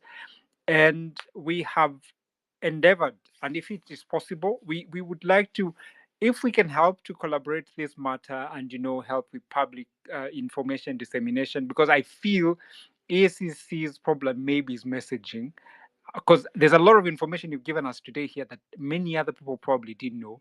And for those who are on the space, have got to learn about it today. So we are happy to do that, which can be done. The whole purpose and intention of this is to ensure that we demand for accountability, a better governed country, and where everybody is given an opportunity, irrespective of the surname that they hold or where they come from. It is important that that be the case, because for a very long time, some of us probably, not even Luos, we are not Luo, but my name starts with an O, and sometimes we've been punished for that, just that name. I think it's really unfair to everybody else. Let us have a country that is equal for everyone. Mizani 254, we try to engage in conversations that are honestly intended to have everybody come on board, contribute, and hopefully we can make a difference in our small way. So thank you very much. Thank you guys for spending your time. For those that we could not be able to admit to the speaker, we do apologize, but we can only do so much because we have only 10 slots. But as George has said, there's further conversations we need to have. And George, we'll be happy to engage anyone who you feel is willing and happy. And for us, as long as the conversations are respectful, we do not have a problem. You can agree to disagree as long as it's with a lot of respect and there are facts involved. So, in terms of further conversations, please don't hesitate to reach out to Mizani, and we can always try and engage in the best practical and possible way. Thank you very much. Thank you for your time, and this has been a very wonderful space. Thank you very much. Thank you, Obez. I really don't want to bore you with a lot of speech here. I just want to appreciate all the speakers, listeners, and contributors to the conversation. We cannot take it for granted that you spent your time to sit in and breathe into this conversation on retooling integrity and accountability. And we understand that integrity is not just about how moral you feel about issues. It's about doing the right thing. And that's why I believe when the EACC is trying to combat the issue of corruption and prevent it in the same breath, they have to still work around the issue of ethics and integrity in this country. Chapter 6 should not just exist as a blueprint of how we want us to operate in this country, but a reality of who we want to become as a nation. And therefore, moving into the future, we want to welcome as many as people into our talks. We do have our weekly spaces every Monday and Friday. However, this week, due to the weekends that we've been taking the longer special editions on Sundays, we are skipping the Monday spaces and having the Friday spaces, which are limited to 2 hours. So if you feel these are too long for you, kindly jump in on Fridays when we look at various topics surrounding the issues of leadership, integrity, and accountability. For now, I want to thank our main speakers, Paula Kahumbu, who is a conservationist rather, and she has been a great impact to this talk. Let us give her flowers for that. Thank you so much, Paula, for making time to be here. Without forgetting Houghton Irungu from Amnesty International Kenya, who made time to be here early in the morning. If you missed out on his presentation, I challenge you to go back and listen to the tape. There's so much richness in whatever he delivered, and you don't want to miss on that. Of course, Eric has done an amazing job, irrespective of the fact that some things that we are saying do not feel good if you are the individual on that hot seat. But let's say it, among the public speakers and spokespersons I've had presenting institutions in our country, Eric, you did an amazing job, and we clap for you. Receive your flowers for that. Last but not least, all of you have been very disciplined. You have maintained a cordial relationship in the chat section. Even though we don't agree to everything you say, that is the beauty of democracy and the beauty of having a conversation. When we talk about national dialogue as a platform, this is the dialogue we are referring to. We are referring to us standing and being defiant to corruption without fearing who thinks what about it. I mean, if I was to level this conversation to what the young people were talking about on one of the local media, they converted corruption to genocide. And I do want to agree with them. When corruption happens, is either you are signing up to die by suicide or you are signing up to commit the most atrocious murder on human being you can think about. And therefore, let us not just shun corruption, but let us embrace integrity. And also remember, integrity comes with a higher responsibility, which is accountability. In case you want to reach out to us and suggest more topics, you can do so by simply sending us an email on info@mizani254.org. That is info@mizani254.org. We are equally available on our platform. So if you DM us, either myself, that is Eli Likuani on my social handles, or Mizani254, either of my colleagues will respond to you. And Obed, I see your hand is up, so I'm going to swing it back to you and allow you to conclude the conversation. My apologies. It's just that I've been sent some DMs with some details of some information probably that would be good for Eric's consumption. I'd like to forward them to him. And for the person who sent me the DM, just know that I'll do that. And I hope Eric will follow up and do what is required. That's what I wanted to say. Thank you. Without much, I want to take once again this opportunity to say thank you very much. We have a country to protect. We have interests to address, and the interest of this nation is let us continue building it, because plenty should be found within our borders. Have yourself a great week ahead. Blessings and take care. Good afternoon, good evening, and good night. I'm out.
Afro. All right. Nduta. Yes, I'm here. Thank you. Thank you, Ayo and KUT, for the platform. I want to first echo what Samuel was trying to reiterate. That is, this is the time that the movement needs to take shape. If there is any time more than ever that we need to be angry, it should be now. You know, I'm seated here and just listening to everything, and think that boils my anger. It just keeps boiling my anger. You even ask yourself, where is his active listening skills? Where is he? You know, all this happens while he's seated somewhere. You know, he has intelligence to even tell him what's going on. How do you wake up and tell people that you want to build more churches? You know, I'm more angry. I'm just angry. How do you just wake up with such a statement? You know, you anger people, and then he had a chance. He had a chance, but he's not choosing to utilize that chance to make a change for the better. That's not his choice. You know, I think he has heard from spaces us talking about, you know, what Rwanda did. You know, Rwanda systemized churches. How do you tell me that this person is not even listening to what we're talking about? Who told him we are insufficient of churches? You know, everything that has happened before has been infiltrated through the churches. How do you keep coming back through the church? Yeah, is that a statement he can really even make? You know, I'm so angry. I'm angry. That's not. We need accountability. We need our country back. And if there is a time ever that anybody needs to be angry, it is now. And our time is now to stick to one agenda. Everybody can agree and it's cognizant with the fact that Ruto is the problem and he needs to go home. And if that's the action point, I think we need to focus and stick to that action point. He needs to go. He needs to go. We need to find a way. We need to find a way for him to just go home. That's our agenda. And that's the action point. People have been in the streets for weeks. And I think it's in the interest of energy that, you know, a revolution is not a pity party. It's not a dance floor. It is the time to take shape, like Samuel was trying to explain. This revolution needs to take shape. It's not a pity party. People need to be rageous. People need to get angry. You know, people need to go out there on Tuesday and, you know, action point. Focus. If it's Ruto must go, let's stick to that. Somebody was trying to explain before that, you know, we are getting to a point where, you know, people are going and then making a turnaround where they're coming back with, you know, it's now the cabinet secretaries, his appointees, let him change this 1 and 2. He's the problem. He needs to go home. And that's the action point. I can't echo that much as Samuel was trying to reiterate. I think people need to pick up that wavelength, you know. We need to all rise together. And Tuesday, it needs to be an action point. Ruto must go home. He needs to go. It's him. He's the problem. You know, listening to his statements today, you know, it just makes one angry. We don't have the interest of trying to wait for when will we change our country. We need our country back. He needs to understand. It's not the opposition. It's Kenyans. It's the bare minimum. It's Kenyans. And he needs to respect that. He needs to step down. He needs to go. He needs to get out. We are angry enough. We can't say that enough. And if that cannot be said enough, then action point. Let's focus. And for the goons, I don't think these are neighbors from Uganda. They are Kenyans. These are people who have chosen not to be in the same ones with others. You know, they are sympathizers. Of course, in such a movement, you'll get sympathizers, and they only drain your energy. These goons, people need to work on them. You know, if it's like, you know, salimiaing them, you know, salimia them like the rest. They are Kenyans. They are people we know. If they infiltrate, people need to work on them. Because if you're working for a better Kenya, it's not just for us. It's for our children. It's for everyone. I am angry. I'm just angry. My tone is angry. I am angry. If we had a better way to take him out, you know, I watched Trump today, you know, I think yesterday, he came back and he had a good statement for once. You know, I'm not a Trump person, but for once he had a statement. I didn't think he would even talk about democracy, but he said for democracy, he had to take a bullet. And if taking Ruto out of that seat, you know, will cost so much, then we are ready for it. We are ready for it. Most of us are ready for it. We need to be in the streets. If democracy calls for the worst action point, that's it. Pinch the worst. As we wind up. Pinch the worst. Thank you. Thank you. I don't think I have much to say.